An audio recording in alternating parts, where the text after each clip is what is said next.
ಮಾಡಿ ಸರ್.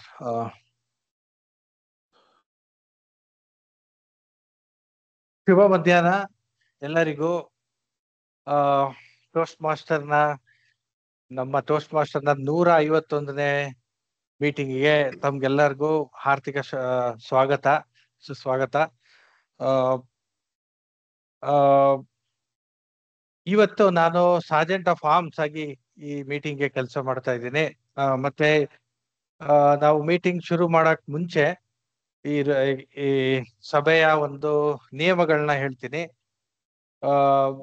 ಮೊದಲನೇದಾಗಿ ಮೊಬೈಲ್ಸ್ ಅನ್ನು ಆದಷ್ಟು ಸ್ವಿಚ್ ಆಫ್ ಮಾಡಿ ಅಥವಾ ಸೈಲೆಂಟ್ ಮೋಡಲ್ಲಿ ಇಡಿ. ಅದರಿಂದ ನಮ್ಮ ಡಿಸ್ಟ್ರಾಕ್ಷನ್ಸ್ ನ ತಪ್ಪಿಸ್ಬೋದು. ಮತ್ತೆ ನೀವು ಈ ಸಭೆಯಲ್ಲಿ ನೀವು ಯಾವುದೇ ಸೆಕ್ಸ್, ರಿಲಿಜನ್ ಮತ್ತೆ ಪಾಲಿಟಿಕ್ಸ್ ರಿಲೇಟೆಡ್ ಟಾಪಿಕ್ಸ್ ಅನ್ನ ಆದಷ್ಟು ಮಾತಾಡಬೇಡಿ. ಮತ್ತೆ ನೀವು ಆದಷ್ಟು ವಿಡಿಯೋಗಳನ್ನ ಆನ್ ಅಲ್ಲಿ ಇಡಿ. ಮತ್ತೆ ಇಂಟ್ರಾಕ್ಟ್ ಮಾಡೋದಕ್ಕೆ ಬಹಳ ಸುಲಭ ಆಗುತ್ತೆ. ಮತ್ತೆ ನೀವೇನಾದ್ರೂ ಬ್ರೇಕ್ ಆಗಿ ಹೋಗ್ಬೇಕಾದ್ರೆ, ಸಭೆಯಿಂದ ಈಚೆ ಹೋಗ್ಬೇಕಾದ್ರೆ ನಿಮ್ಮ ವಿಡಿಯೋನ ಆಫ್ ಮಾಡಿ ಹೋಗಿ ಮತ್ತೆ ನೀವು ವಾಪಸ್ ಬಂದ್ಮೇಲೆ ಆನ್ ಮಾಡಿ. ಇಂತಿಷ್ಟು ಈ ಸಭೆಯ ನಿಯಮಗಳಾಗಿವೆ. ಮತ್ತೆ ಅದಲ್ದಿರ ಈ ಟೋಸ್ಟ್ ಮಾಸ್ಟರ್ ನಾವು ಎಲ್ಲ ಜಾಯಿನ್ ಆಗಿದ್ದೀವಿ. ಮತ್ತೆ ಇದು ಮಿಷನ್ ಸ್ಟೇಟ್ಮೆಂಟ್ ಏನು, ನಮ್ಮ ಟೋಸ್ಟ್ ಮಾಸ್ಟರ್ ಮಿಷನ್ ಸ್ಟೇಟ್ಮೆಂಟ್ ಅಂತ ಹೇಳಿದ್ರೆ, ಇದು ಮೈನ್ಲಿ ಲೀಡರ್ಶಿಪ್ ಸ್ಕಿಲ್ಸ್ ಮತ್ತೆ ಕಮ್ಯುನಿಕೇಶನ್ ಸ್ಕಿಲ್ಸ್ ಡೆವಲಪ್ ಮಾಡೋದಕ್ಕೆ ಬಹಳ ಅನುಕೂಲವಾಗಿದೆ ಈ ಟೋಸ್ಟ್ ಮಾಸ್ಟರ್.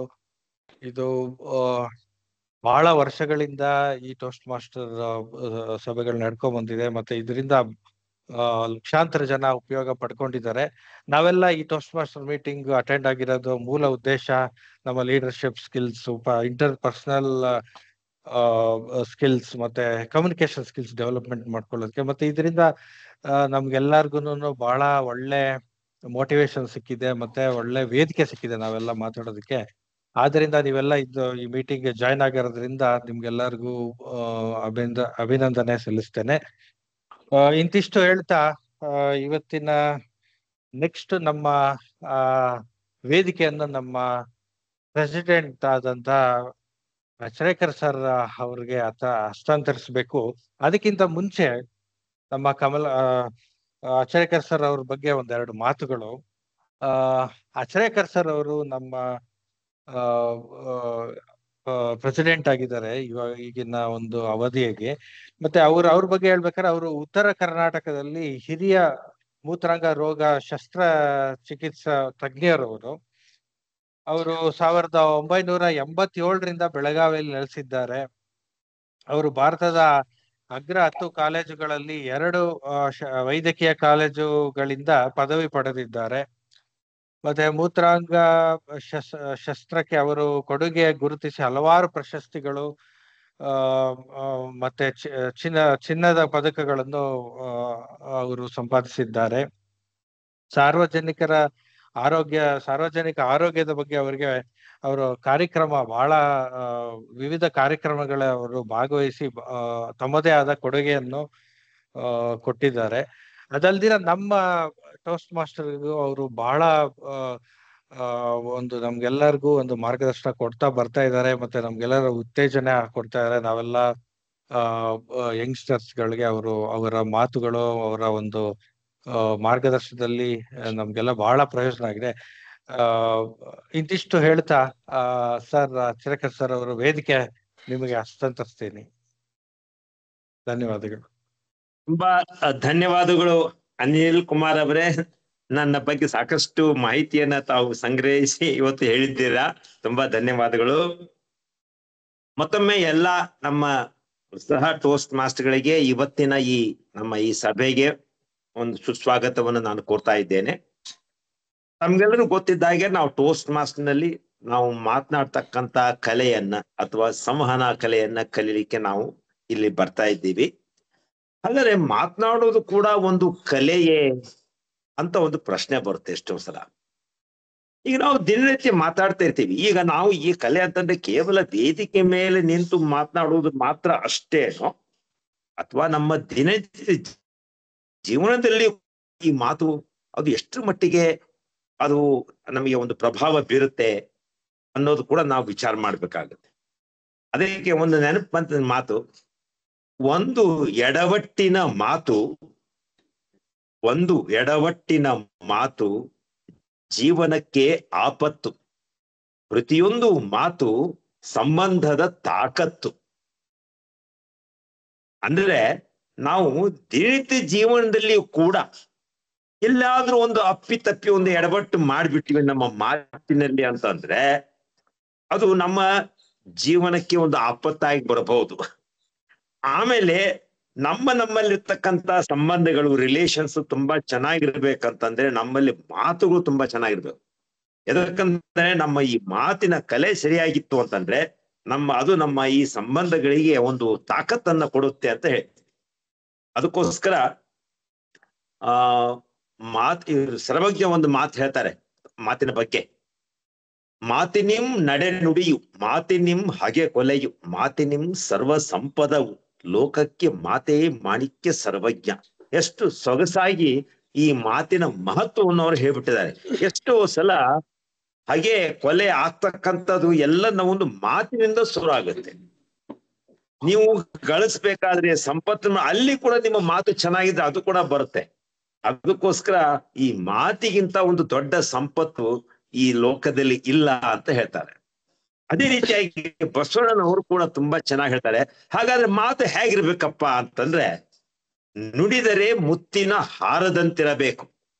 ಅಂದ್ರೆ ನಮ್ಮ ಮಾತು ಅಷ್ಟು ಸೊಗಸಾಗಿ ಇರಬೇಕು. ನುಡಿದರೆ ಮುತ್ತಿನ ಹಾರದಂತಿರಬೇಕು, ನುಡಿದರೆ ಸ್ಫಟಿಕದ ಸಲಾಖೆಯಂತಿರಬೇಕು. ಅಂದ್ರೆ ಕ್ಲಾರಿಟಿ.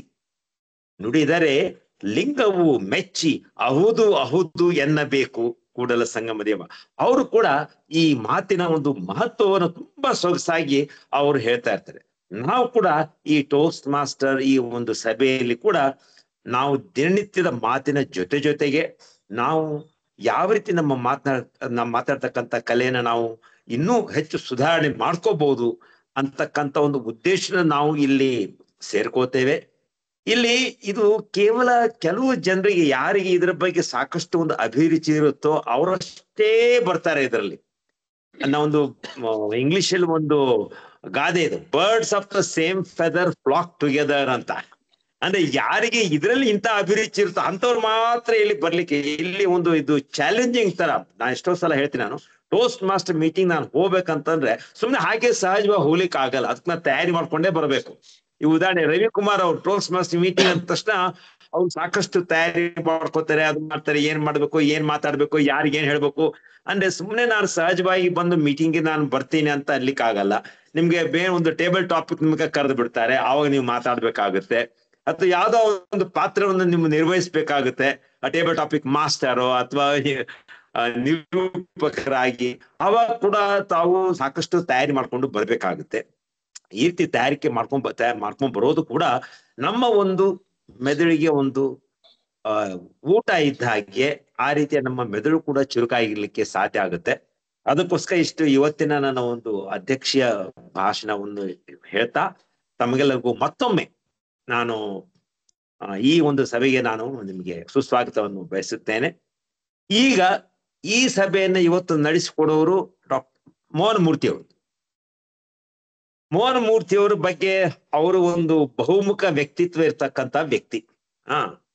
ಅವ್ರು ಎಷ್ಟೋ ಸಲ ನಮ್ಮ ಈ ಒಂದು ಸಭೆಗೆ ಬಂದಾಗ ತುಂಬಾ ಅದಕ್ಕೆ ಶ್ರಮ ವಹಿಸಿ ತಯಾರಿ ಮಾಡ್ಕೊಂಡು ಬರೋದ್ರಲ್ಲಿ ಮಾತ್ರ ಯಾವಾಗ್ಲೂ ನಾನು ಮೋಹನ್ ಮೂರ್ತಿ ಅವರು ಒಂದು ಇದ್ದಾಗ ಅನ್ಕೊಂಡಿರ್ತೇನೆ, ಯಾವಾಗ್ಲೂ ಇವ್ರು ಏನೋ ಒಂದು ಒಳ್ಳೆ ವಿಷಯವನ್ನ, ಅಂದ್ರೆ ನಮಗೂ ಒಂಥರ ನಮ್ಮ ಮೆದುಳಿಗೆ ಒಂದು ಊಟವನ್ನ ಕೊಡ್ತಕ್ಕಂತ ಒಂದು ವಿಷಯವನ್ನೇ ತಗೊಂಡು ಬರ್ತಾ ಇರ್ತಾರ ಅವ್ರು.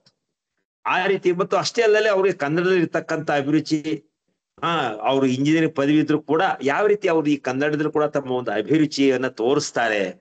ಎಷ್ಟೇ ಅವರು ಬ್ಯುಸಿ ಇದ್ರು ಕೂಡ ಈ ಟೋಸ್ಟ್ ಮಾಸ್ಟರ್ ಬಗ್ಗೆ ಇರ್ತಕ್ಕಂಥ ಒಲವು ಇವತ್ತು ಒಂದು ರೀತಿಯಲ್ಲಿ ಹೇಳ್ಬೇಕಂತಂದ್ರೆ ಇಲ್ಲಿಯ ತನಕ ಈ ನಮ್ಮ ಈ ಕ್ಲಬ್ ಇನ್ನೂ ಸಸ್ಟೇನ್ ಆಗಿ ಇನ್ನು ಉಳ್ಕೊಂಡಿದೆ ಅಂತಂದ್ರೆ ಇದು ನಮ್ಮ ಮೋಹನ್ ಮೂರ್ತಿ ಅವರ ಒಂದು ಅಡಿಪಾಯ, ಅವರ ಒಂದು ಬುನಾದಿ ಅದ್ರ ಮೇಲೆಯೇ ನಿಂತಿದೆ. ಸೊ ಅವರು ಸಾಕಷ್ಟು ಪ್ರಯತ್ನ ಮಾಡ್ತಾನೆ ಇರ್ತಾರೆ, ನಾನು ಎಷ್ಟೋ ಸಲ ನೋಡ್ತಾ ಇದ್ದೀನಿ. ಈಗ ನಾನು ಇನ್ನು ಹೆಚ್ಚು ಏನು ಹೇಳಲ್ಲ, ಇವತ್ತಿನ ಅವರ ನಿರೂಪಣೆಯನ್ನ ಕೇಳಲಿಕ್ಕೆ ನಾನು ಕೂಡ ನಿಮ್ಮಷ್ಟೇ ಕುತೂಹಲವನ್ನು ಹೊಂದಿದ್ದೇನೆ. ಅದಕ್ಕೆ ಇನ್ನು ಸಮಯವನ್ನ ವ್ಯರ್ಥ ಮಾಡದೆ ಮೋಹನ್ ಮೂರ್ತಿ ಅವರಿಗೆ ವೇದಿಕೆಯನ್ನ ಹಸ್ತಾಂತರ ಮಾಡುತ್ತೇನೆ. ಮೋಹನ್ ಮೂರ್ತಿ ಅವರೇ, ವೇದಿಕೆ ನಿಮ್ಮದು. ಧನ್ಯವಾದ ಆಚರೇಕರ್ ಸರ್.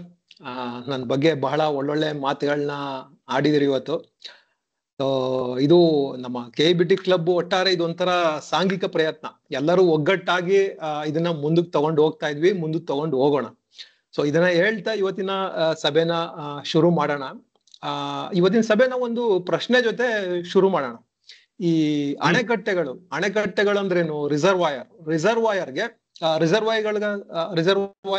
ಸಂಬಂಧಪಟ್ಟ ಹಾಗೆ ಜವಾಹರ್ಲಾಲ್ ನೆಹರು ಅವ್ರದ್ದು ಒಂದು ಫೇಮಸ್ ಕೋಟ್ ಇದೆ. ಯಾರಿಗಾದ್ರೂ ಗೊತ್ತಾ? 2 ನಿಮಿಷ ಕೊಡಿ, ನಾ ಈಗಲೇ ಹೇಳ್ತೇನೆ.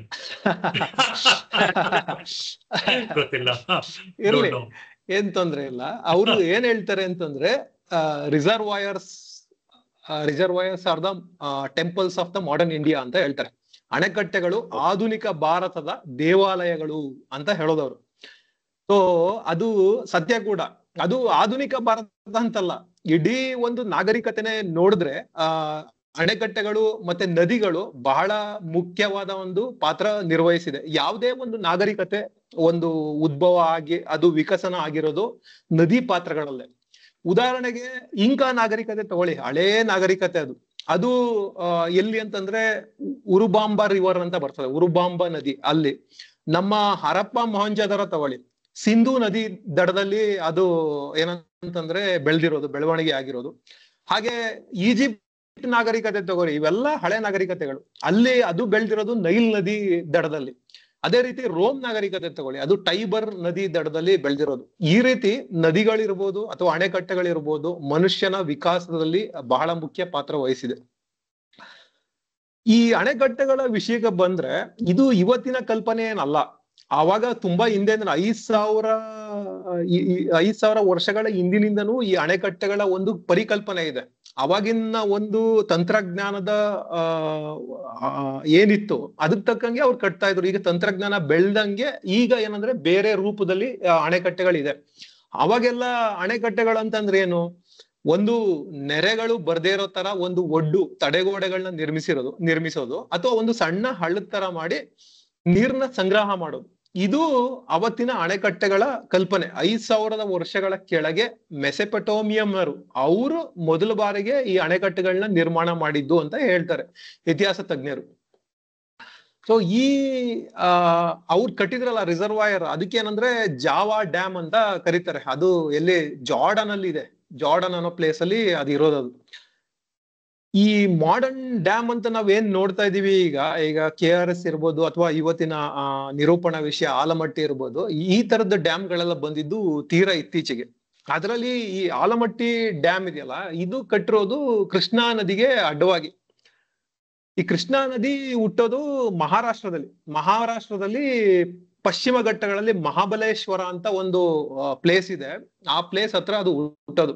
ಅಲ್ಲಿ ಮಹಾರಾಷ್ಟ್ರದಲ್ಲಿ ಹುಟ್ಟಿ ಮಹಾರಾಷ್ಟ್ರದಲ್ಲೆಲ್ಲ ಹರಿದು ಅಲ್ಲಿಂದ ಮುಂದೆ ಕರ್ನಾಟಕಕ್ಕೆ ಬಂದು ಕರ್ನಾಟಕದಲ್ಲಿ ಹರಿದು ಆಮೇಲಿಂದ ತೆಲಂಗಾಣಕ್ಕೆ ಹೋಗಿ, ತೆಲಂಗಾಣ ಆದ್ಮೇಲೆ ಆಂಧ್ರ ಪ್ರದೇಶಕ್ಕೆ ಹೋಗಿ, ಆಂಧ್ರ ಪ್ರದೇಶದಲ್ಲಿ ಬಂಗಾಳ ಕೊಲ್ಲಿಗೆ ಅದು ಸೇರ್ಕೋತದೆ. ಒಟ್ಟು 1,400 ಕಿಲೋಮೀಟರ್ ದೂರ ಇದೆ.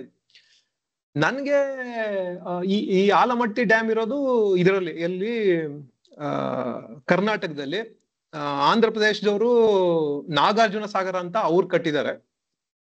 ನನ್ಗೆ ಈ ಆಲಮಟ್ಟಿ ಡ್ಯಾಮು ಮೊದಲ ಬಾರಿಗೆ ನನ್ನ ಒಂದು ಅರಿವಿಗೆ ಬಂದಿದ್ದು ಯಾವಾಗ ಅಂತಂದ್ರೆ ಬಹುಶಃ ಇದು 1990 ಆ ಟೈಮ್ ರೇಂಜ್ ಅಲ್ಲಿ. ಅವಾಗ ನಾನು ಬಹುಶಃ 3ನೇ ಕ್ಲಾಸ್ 4ನೇ ಕ್ಲಾಸ್ ಅಲ್ಲಿ ಇದ್ದೆ. ಆ ಸಂದರ್ಭದಲ್ಲಿ ಏನಾಗಿತ್ತಂದ್ರೆ ಸುಧಾ ವಾರ ಪತ್ರಿಕೆ ತರಿಸ್ತಾ ಇದ್ರು ನಮ್ಮ ಮನೇಲಿ.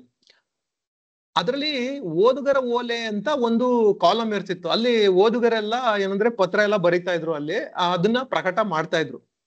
ಆ ಟೈಮಲ್ಲಿ ಏನಾಗಿತ್ತು, ಆಲಮಟ್ಟಿ ಡ್ಯಾಮ್ ಅಲ್ಲಿ ಈಗ ಹಿನ್ನೀರ್ ನಿಂತ್ಕೊಳ್ತದಲ್ಲ, ಹಿನ್ನೀರ್ ನಿಂತ್ಕೊಂಡಾಗ ಅಲ್ಲಿ ಹಳ್ಳಿಗಳಿರ್ಬೋದು ಪಟ್ಟಣಗಳಿರ್ಬೋದು ಅವೆಲ್ಲ ಮುಳುಗೋಗ್ಬಿಡ್ತದಲ್ಲ, ಅವ್ರನ್ನೆಲ್ಲ ಏನಂತಂದ್ರೆ ಸ್ಥಳಾಂತರ ಮಾಡ್ತಾ ಇದ್ರು. ಅದಕ್ಕೆ ಸಂಬಂಧಪಟ್ಟಂಗೆ ಸ್ವಲ್ಪ ಚರ್ಚೆ ನಡೀತಾ ಇತ್ತು ಅವಾಗ. ಅದ್ರಲ್ಲಿ ಒಬ್ರು ಒಂದು ಪತ್ರ ಬರ್ದಿದ್ರು. ಏನಂತ ಪತ್ರ ಬರ್ದಿದ್ರು ಅಂದ್ರೆ, ಅವ್ರು ನನ್ಗೆ ಬೇರೆ ಕಡೆ ಮನೆ ಕಟ್ಟಿಸ್ಕೊಡ್ಬೋದು, ಮತ್ತೆ ಅಲ್ಲೂ ಎಲ್ಲಾ ತರ ಸೌಕರ್ಯಗಳನ್ನು ಇದಕ್ಕಿಂತ ಚೆನ್ನಾಗಿರೋ ಸೌಕರ್ಯಗಳನ್ನೇ ಕೊಡ್ಬೋದು. ಆದ್ರೆ ಈಗಿರೋ ಮನೇಲಿ ನನ್ ಮಗ ಚಿಕ್ಕವನಾಗಿದ್ದಾಗ ಗೋಡೆಗಳ ಮೇಲೆ ಚಿತ್ರ ಬಿಡಿಸಿದಾನೆ, ಅದನ್ನ ಕೊಡಕ್ ಸಾಧ್ಯನಾ ಅಂತ ಅವರು ಆ ಲೆಟರ್ ಬರ್ದಿದ್ರು. ನನ್ಗೆ ಅದು ಅರ್ಥ ಆಗಿರ್ಲಿಲ್ಲ ಅವಾಗ, ಅದು ಏನಕ್ಕೆ ಅದು ಆತರ ಹೇಳ್ತಾ ಇದಾರೆ ಅಂತ. ಅದ್ ನನ್ಗೆ ಸರಿಯಾಗಿ ಗೊತ್ತಾಗಿದ್ದು ಯಾವಾಗಪ್ಪ ಅಂತಂದ್ರೆ, ನಾನು 2020ನೇ ಇಸ್ವಿಲಿ US ಇಂದ ವಾಪಸ್ ಬರ್ಬೇಕಾದ್ರೆ. ಸೊ ಅವಾಗ ಏನಾಯ್ತಂದ್ರೆ, ನನ್ ಮಗಳು ಅವಳ 2 ವರ್ಷದಿಂದ 4 ವರ್ಷದವರೆಗೆ ನಮ್ ಜೊತೆ ಅಲ್ಲಿ US ಅಲ್ಲೇ ಇದ್ಲು. ಆ ಸಂದರ್ಭದಲ್ಲಿ ನಾವೊಂದು ಅಪಾರ್ಟ್ಮೆಂಟ್ ಅಲ್ಲಿ ಇದ್ವಲ್ಲ, ಅವಳಿಗೆ ಏನಂದ್ರೆ 3 ವರ್ಷ ಆಗಿದ್ದಾಗ ಅವಳಿಗೆ ಕೈ ಕ್ರೇಯನ್ ಸಿಕ್ತು. ಈಗ 3 ವರ್ಷದ ಮಕ್ಳಿಗೆ ಕ್ರೇಯನ್ ಸಿಕ್ಕಿದ್ರೆ ಸಡನ್ ಆಗಿ ಲಿಯೋನಾರ್ಡೋ ಡಾ ವಿಂಚಿ ಆಗ್ಬಿಡ್ತಾರೆ ಅವರು. ಫುಲ್ ಎಲ್ಲಾ ಕಡೆ ಆರ್ಟೆ, ಎಲ್ಲಾ ಗೋಡೆಗಳ ಮೇಲೆ. 2020ರಲ್ಲಿ ಆಚೆ ಬರ್ಬೇಕಾದ್ರೆ ಆ ಅಪಾರ್ಟ್ಮೆಂಟ್ ಕೀನ ಹಸ್ತಾಂತರಿಸಕ್ ಮೊದ್ಲು ಸುಮ್ನೆ ಒಂದ್ ರೌಂಡ್ ವಿಸಿಟ್ ಮಾಡ್ದೆ ಖಾಲಿ ಇದನ್ನ. ಅವಾಗ ನನ್ಗೆ ನನ್ ಮಗಳು ಬಿಡಿಸಿದ್ಲಲ್ಲ ಎಲ್ಲಾ ಗೋಡೆಗಳ ಮೇಲೆ ಚಿತ್ರಗಳೆಲ್ಲ, ಅದನ್ನೆಲ್ಲ ನೋಡಿ ಒಂದ್ ಸ್ವಲ್ಪ ಭಾವುಕನಾಗ್ಬಿಟ್ಟೆ. ಸೊ ಅವಾಗ ನನ್ಗೆ ಇವ್ರು ಏನಕ್ಕೆ ಆತರ ಪತ್ರ ಬರ್ದಿದ್ರು ಅಂತ ಅರ್ಥ ಆಗಿದ್ದು ಅವಾಗ. ಈ ರೀತಿ ಆಲಮಟ್ಟಿ ಡ್ಯಾಮು ನನ್ನ ಜೀವನದಲ್ಲಿ ಬೇರೆ ಬೇರೆ ಸಂದರ್ಭಗಳಲ್ಲಿ ಬಂದಿದೆ. ಈ ಆಲಮಟ್ಟಿ ಡ್ಯಾಮ್ ವಿಷಯಕ್ಕೆ ಬಂದ್ರೆ, ಇದನ್ನ ಇನಾಗರೇಟ್ ಮಾಡಿದ್ದು ಅಂದ್ರೆ ಶಂಕುಸ್ಥಾಪನೆ ಮಾಡಿದ್ದು 1962ರಲ್ಲಿ ಲಾಲ್ ಬಹದ್ದೂರ್ ಶಾಸ್ತ್ರಿ ಅವರು, ಅವತ್ತಿನ ಪ್ರಧಾನ ಮಂತ್ರಿ ಆಗಿದ್ರು. ಇದನ್ನ ಶುರು ಮಾಡಿದ ಉದ್ದೇಶ ಏನಪ್ಪಾ ಅಂತಂದ್ರೆ, ಆ ಬರಗಾಲದ ಜಿಲ್ಲೆಗಳು ಏನಿದೆ, ಬಿಜಾಪುರ ಇರ್ಬೋದು, ಬಾಗಲಕೋಟೆ ಇರ್ಬೋದು, ಗುಲ್ಬರ್ಗ, ಯಾದಗಿರಿ, ರಾಯಚೂರು, ಈ ನಾರ್ತ್ ಕರ್ನಾಟಕ ಅಂತ ಏನ್ ಕರಿತೀವಿ, ಉತ್ತರ ಕರ್ನಾಟಕದಲ್ಲಿ ಈ 5 ಜಿಲ್ಲೆಗಳು ಒಂಥರ ಬರಗಾಲ ಪೀಡಿತ ಆಗಿದ್ದು, ಇಲ್ಲಿಗೆ ಕೃಷ್ಣಾ ನದಿ ನೀರ್ನ ಸಂಗ್ರಹ ಮಾಡಿ ಹರಿಸಿ ಅದನ್ನ ಏನಂತಂದ್ರೆ ಆ ಬರಗಾಲನ ನೀಗಿಸುವ ನಿಟ್ಟಿನಲ್ಲಿ ಈ ಯಾವ್ದು ಆಲಮಟ್ಟಿ ಡ್ಯಾಮ್ ನ ಇವರು ಸ್ಟಾರ್ಟ್ ಮಾಡಿದ್ದು 1962ರಲ್ಲಿ. ಇಲ್ಲಿ ಏನಾಗತ್ತೆ ಅಂತಂದ್ರೆ, ಯಾವುದೇ ಒಂದ್ ನದಿ ಒಂದು ಭಾಗದಿಂದ ಇನ್ನೊಂದು ಭಾಗಕ್ಕೆ ಕರ್ಕೊಂಡು ಹೋಗ್ತಾ ಇರ್ಬೇಕಾದ್ರೆ ಅಲ್ಲಿ ಎಲ್ಲೆಲ್ಲಿ ನದಿ ಪಾತ್ರಗಳು ಎಲ್ಲೆಲ್ಲಿ ಇರ್ತವೆ ಅಲ್ಲೆಲ್ಲ ಮನುಷ್ಯ ಏನ್ ಮಾಡಿರ್ತಾನೆ, ಆ ನದಿಯ ಅರಿವಿನ ತಕ್ಕಂಗೆ ಅವನು ಕೃಷಿ ಚಟುವಟಿಕೆಗಳಿರ್ಬೋದು ಅಥವಾ ಈ ನೀರ್ ಮೇಲೆ ಡಿಪೆಂಡ್ ಆಗಿರೋ ಇನ್ಯಾವುದೇ ಒಂದು ಚಟುವಟಿಕೆಗಳಿರ್ಬೋದು ಅದನ್ನ ಮಾಡಿರ್ತಾನೆ. ಏನಾಗತ್ತೆ, ಮೇಲೆ ಇರುವಂತ ರಾಜ್ಯಗಳು ಅಣೆಕಟ್ಟೆನ ನಿರ್ಮಿಸ್ತೀನಿ ಅಂತಂದಾಗ ಕೆಳ ಹಂತದ ರಾಜ್ಯಗಳಿಗೆ ಒಂಥರ ಅಭದ್ರತೆ ಕಾಣಕ್ ಶುರುವಾಗತ್ತೆ. ಈಗ ಈ ಕೃಷ್ಣಾ ನದಿನೇ ತಗೊಳ್ಳಿ. ಈಗ ಕೃಷ್ಣಾ ನದಿ ಕರ್ನಾಟಕ ಆದ್ಮೇಲೆ ನೆಕ್ಸ್ಟ್ ತೆಲಂಗಾಣ, ಆಂಧ್ರ ಪ್ರದೇಶಕ್ಕೆ ಹೋಗುತ್ತೆ. ಈಗ ಕರ್ನಾಟಕದಲ್ಲಿ ನಾನು ಅಣೆಕಟ್ಟೆ ಕಟ್ತೀನಿ ಅಂತಂದ್ರೆ ತೆಲಂಗಾಣದವ್ರಿಗೆ ಇವ್ರು ನೀರ್ ನಿಲ್ಲಿಸ್ಕೊಬಿಡ್ತಾರೆ, ಇವ್ರೆ ನಮಗ್ ಬಿಡದಿಲ್ವೇನೋ ಅನ್ನೋ ಒಂದು ಅಭದ್ರತೆ ಬರುತ್ತೆ. ಸೊ ಈ ತರದೊಂದು ಅಭದ್ರತೆ ಇದ್ದಾಗ ವಿವಾದಗಳು ಶುರುವಾಗದು. ಇದು ಆಲಮಟ್ಟಿ 1962ರಲ್ಲಿ ಏನೋ ಶುರು ಮಾಡಿದ್ರು, ಅದು ಶಂಕುಸ್ಥಾಪನೆ ಮಾಡಿದ್ರು. ಬಟ್ ಏನಾಯ್ತು, ಈ ಆಂಧ್ರ ಪ್ರದೇಶದವರು ನಮ್ಗಿಷ್ಟ ಬರ್ಬೇಕು ಅಂತ ಅನ್ಕೊಂಡು, ಮಹಾರಾಷ್ಟ್ರದವರು ನಮ್ಗಿಷ್ಟ ಬರ್ಬೇಕು ಅಂತ, ಕರ್ನಾಟಕದವರು ನಮ್ಗಿಷ್ಟ ಬರ್ಬೇಕಂತ ಅನ್ಬಿಟ್ಟು ವಿವಾದ ಶುರುವಾಯ್ತು. ಸೊ ಇದು ಏನಂದ್ರೆ ಕೃಷ್ಣಾ ನದಿ ವಿವಾದ ಶುರುವಾಗಿದ್ದು ಹೀಗೆ. ಈ ಆಲಮಟ್ಟಿ ವಿವಾದ ಇದೆಯಲ್ಲ, ಆಲಮಟ್ಟಿ ಅಣೆಕಟ್ಟು ಅಪ್ಪರ್ ಕೃಷ್ಣಾ ಪ್ರಾಜೆಕ್ಟ್ ಅಂತ ಕರೀತಾರೆ. ಕೃಷ್ಣಾ ಮೇಲ್ದಂಡೆ ಯೋಜನೆ ಅಂತ ಅದು ಕನ್ನಡದಲ್ಲಿ. ಇದ್ರದ್ದು ಪ್ರಾಜೆಕ್ಟ್ ಅದು. ಅದರಲ್ಲಿ 2 ರಿಸರ್ವಾಯರ್ ಬಿಲ್ಡ್ ಮಾಡ್ಬೇಕಾಗಿರ್ತದೆ, 2 ಅಣೆಕಟ್ಟೆಗಳನ್ನ. ಒಂದು ನಾರಾಯಣಪುರದ ಅಣೆಕಟ್ಟು, ಇನ್ನೊಂದು ಆಲಮಟ್ಟಿ ಅಣೆಕಟ್ಟು. ಈ ಆಲಮಟ್ಟಿ ಅಣೆಕಟ್ಟಿಗೆ ಏನಾಯ್ತಂತಂದ್ರೆ ಈ ರೀತಿ ವಿವಾದಗಳೆಲ್ಲ ಸೃಷ್ಟಿ ಆಯ್ತು. ಈಗ 3 ರಾಜ್ಯಗಳು ಓಕೆ ನಮಗ್ ಬೇಕು ನೀರು, ನಮಗ್ ಬೇಕು ಅಂತ ಸೃಷ್ಟಿ ಆಯ್ತು. ಈ ವಿವಾದಗಳನ್ನ ನಮ್ಮ ಈ ತರ ವಿವಾದಗಳ ಅಂತಾರಾಜ್ಯೀಯ ವಿವಾದಗಳು ಬಂದಾಗ ಏನಾಗುತ್ತೆ, ಭಾರತ ಸರ್ಕಾರಕ್ಕೆ ಹೋಗುತ್ತೆ. ಸೊ ಈ ಕೇಸಲ್ಲೂ ಹಾಗೆ ಆಯ್ತು. ಇದು ಭಾರತ ಸರ್ಕಾರಕ್ಕೆ ಹೋಯ್ತು. ಭಾರತ ಸರ್ಕಾರದವರು ಇದನ್ನ ಸಾಲ್ವ್ ಮಾಡೋದಕ್ಕೆ ಪ್ರಯತ್ನ ಮಾಡಿದ್ರು. ಅವರು ಯಾವ ತರ ಪ್ರಯತ್ನ ಮಾಡಿದ್ರು, ಏನ್ ಮಾಡಿದ್ರು ಅನ್ನೋದನ್ನ ನಾನು ಮುಂದೆ ಹೇಳ್ತೀನಿ. ಈಗ ನಾವು ಟೋಸ್ಟ್ ಮಾಸ್ಟರ್ಸ್ ಸಭೆಯಲ್ಲಿ ಮುಂದಕ್ಕೆ ಹೋಗೋಣ. ನಿಮ್ಗೆಲ್ಲ ಗೊತ್ತೇ ಇದೆ, ಟೋಸ್ಟ್ ಮಾಸ್ಟರ್ಸ್ ಇದನ್ನ ಸ್ಟಾರ್ಟ್ ಮಾಡಿದ್ದು 1924ರಲ್ಲಿ ಸ್ಮೆಡ್ಲಿ ಅನ್ನೋರು. ಇದು ಏನಕ್ಕೆ, ಸಂವಹನ ಕಲೆ ಮತ್ತೆ ನಾಯಕತ್ವ ಗುಣಗಳನ್ನ ಉತ್ತಮ ಪಡಿಸ್ಕೊಳ್ಳೋದಕ್ಕೆ ಇರುವಂತ ವೇದಿಕೆ. ಆ ಉದ್ದೇಶದಿಂದನೇ ಇವ್ರು ಸ್ಟಾರ್ಟ್ ಮಾಡಿದ್ದು. ಅಲ್ಲಿಗೆ ನಮ್ಮ ಟೋಸ್ಟ್ ಮಾಸ್ಟರ್ಸ್ಗೆ 100ಕ್ಕೂ ಹೆಚ್ಚು 100 ವರ್ಷಕ್ಕೂ ಹೆಚ್ಚು ಮಿಗಿಲಾದಂತ ಇತಿಹಾಸ ಇದೆ, ಶತಮಾನಕ್ಕೂ ಮಿಗಿಲಾದ ಇತಿಹಾಸ. ಈ ಟೋಸ್ಟ್ ಮಾಸ್ಟರ್ ಸಭೆಯಲ್ಲಿ 3 ವಿಭಾಗಗಳಿರ್ತದೆ. ಒಂದು ಸಿದ್ಧಪಡಿಸಿದ ಭಾಷಣ, 2ನೇದು ಆಶು ಭಾಷಣದ ವಿಭಾಗ, 3ನೇದು ಸಮಗ್ರ ಮೌಲ್ಯಮಾಪನದ ವಿಭಾಗ. ಈ 3 ವಿಭಾಗದಲ್ಲಿ ಈ ಸಮಗ್ರ ಮೌಲ್ಯಮಾಪನ ಇದೆಯಲ್ಲ, ಇದು ಬಹಳ ಒಂದು ಮುಖ್ಯವಾದಂತ ಒಂದು ವಿಭಾಗ. ಈ ಸಮಗ್ರ ಮೌಲ್ಯಮಾಪನದಲ್ಲಿ ಈ ಒಟ್ಟಾರೆ ಸಭೆಯ ಒಂದು ಕುಂದು ಕೊರತೆಗಳನ್ನೆಲ್ಲ ಒಂದು ಸಂಗ್ರಹ ಮಾಡಿ ಅದನ್ನ ನಮ್ಮ ಮುಂದೆ ಪ್ರಸ್ತುತಪಡಿಸ್ತಾರೆ. ಅದನ್ನ ನಾವು ಏನಂದ್ರೆ ಆ ಫೀಡ್ಬ್ಯಾಕ್ ನ ತಗೊಂಡು ನಮ್ಮ ಸಭೆಗಳನ್ನ ಉತ್ತಮ ಪಡಿಸ್ಕೊಂಡು ಹೋಗ್ಬೋದು. ಇವತ್ತಿನ ಸಭೆಗೆ ಸಮಗ್ರ ಮೌಲ್ಯಮಾಪಕರಾಗಿ ನಮ್ಮ ಟೋಸ್ಟ್ ಮಾಸ್ಟರ್ ಅನಿಲ್ ಕುಮಾರ್ ಅವರು ಇದ್ದಾರೆ.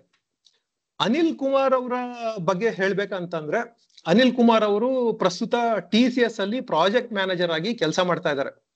ಅವ್ರಿಗೆ ಚೆಸ್ ಮೇಲೆ ಆಸಕ್ತಿ ಇದೆ. ಅದೇ ರೀತಿ ಅವರು ಓದೋದ್ರಲ್ಲಿ ಹಾಗೂ ಗಾರ್ಡನಿಂಗ್ ಅಲ್ಲಿ ಆಸಕ್ತಿ ಇದೆ.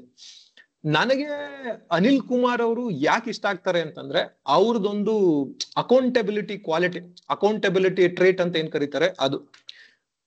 ಇದಕ್ಕೆ ಒಂದು ಉದಾಹರಣೆ ಹೇಳ್ಬೇಕಂತಂದ್ರೆ, ಕಳೆದ ಸಭೆಯಲ್ಲಿ ಅವರು ಏನಂತಂದ್ರೆ ಸಮಗ್ರ ಮೌಲ್ಯಮಾಪಕರಾಗಿ ಕಾರ್ಯನಿರ್ವಹಿಸಬೇಕಾಗಿತ್ತು, ಇಲ್ಲ TTM ಅಂತ ಅನ್ಕೋತೀನಿ. ಸೊ ಅದೇನಾಯ್ತು, ಅವ್ರ ಲಾಸ್ಟ್ ಮಿನಿಟ್ ಅಲ್ಲಿ ಸ್ಯಾಟರ್ಡೆ ಅವರ ಒಬ್ರು ಡಿಸ್ಟೆಂಟ್ ರಿಲೇಟಿವ್ ಒಬ್ರು ತೀರೋಗ್ಬಿಟ್ರು. ಅವರು ನಂಗೊಂದು ಮೆಸೇಜ್ ಹಾಕಿದ್ರು. ನೋಡಿ, ಇಂಥ ಸಂದರ್ಭದಲ್ಲಿ ಯೂಶುವಲಿ ನಾವ್ ಏನ್ ಮಾಡ್ತೀವಿ, ಟೋಸ್ಟ್ ಮಾಸ್ಟರ್ ಅನ್ನೋದು ಒಂಥರ ಆಪ್ಷನಲ್ ಎಲ್ಲರ ಜೀವನದಲ್ಲೂ. ಅವರು ಏನಂದ್ರೆ ಏನ್ ಮ್ಯಾಂಡೇಟರಿ ಅಲ್ಲ. ಇಲ್ಲಿ ಈ ಸಭೆನ ಅಟೆಂಡ್ ಮಾಡಿಲ್ಲ ಅಂತಂದ್ರೆ ನಾವೇನು ಇದಾಗ್ಬಿಡಲ್ಲ. ಯೂಶುವಲಿ ಮೆಸೇಜ್ ಹಾಕ್ಬಿಡ್ತೀವಿ, ಬಿಟ್ಬಿಡ್ತೀವಿ. ಬಟ್ ಅನಿಲ್ ಕುಮಾರ್ ಅವರು ಆತರ ಮಾಡ್ಲಿಲ್ಲ. ಅವರು ಮೆಸೇಜ್ ಹಾಕಿದ್ರು, ಆಮೇಲಿಂದ ಕಾಲ್ ಮಾಡಿದ್ರು, ಈ ತರ ಎಲ್ಲ ಆಗಿದೆ, ಹಿಂಗಾಗಿದೆ, ಸೊ ಅವರ ಒಂದು ಅಂತ್ಯಕ್ರಿಯೆಗೆ ನಾನು ಹೋಗ್ಬೇಕಾಗಿದೆ, ಇಷ್ಟು ದೂರ ಇದೆ, ಈ ತರ ಎಲ್ಲ ಸಮಸ್ಯೆ ಇರೋದ್ರಿಂದ ಬರಕ್ ಆಗಲ್ಲ ಅಂತ ಹೇಳಿದ್ರು. ಇದು ಅವರ ಒಂದು ಅಕೌಂಟಬಿಲಿಟಿನ ತೋರ್ಸುತ್ತೆ. ಈ ರೀತಿಯ ಒಂದು ಕಮಿಟೆಡ್ ಮೆಂಬರ್ಸ್ ಗಳಿಂದನೇ ನಾವು ನಮ್ಮ ಒಂದು KEBT ಕ್ಲಬ್ ಇಲ್ಲಿವರೆಗೆ ಬಂದಿರೋದು.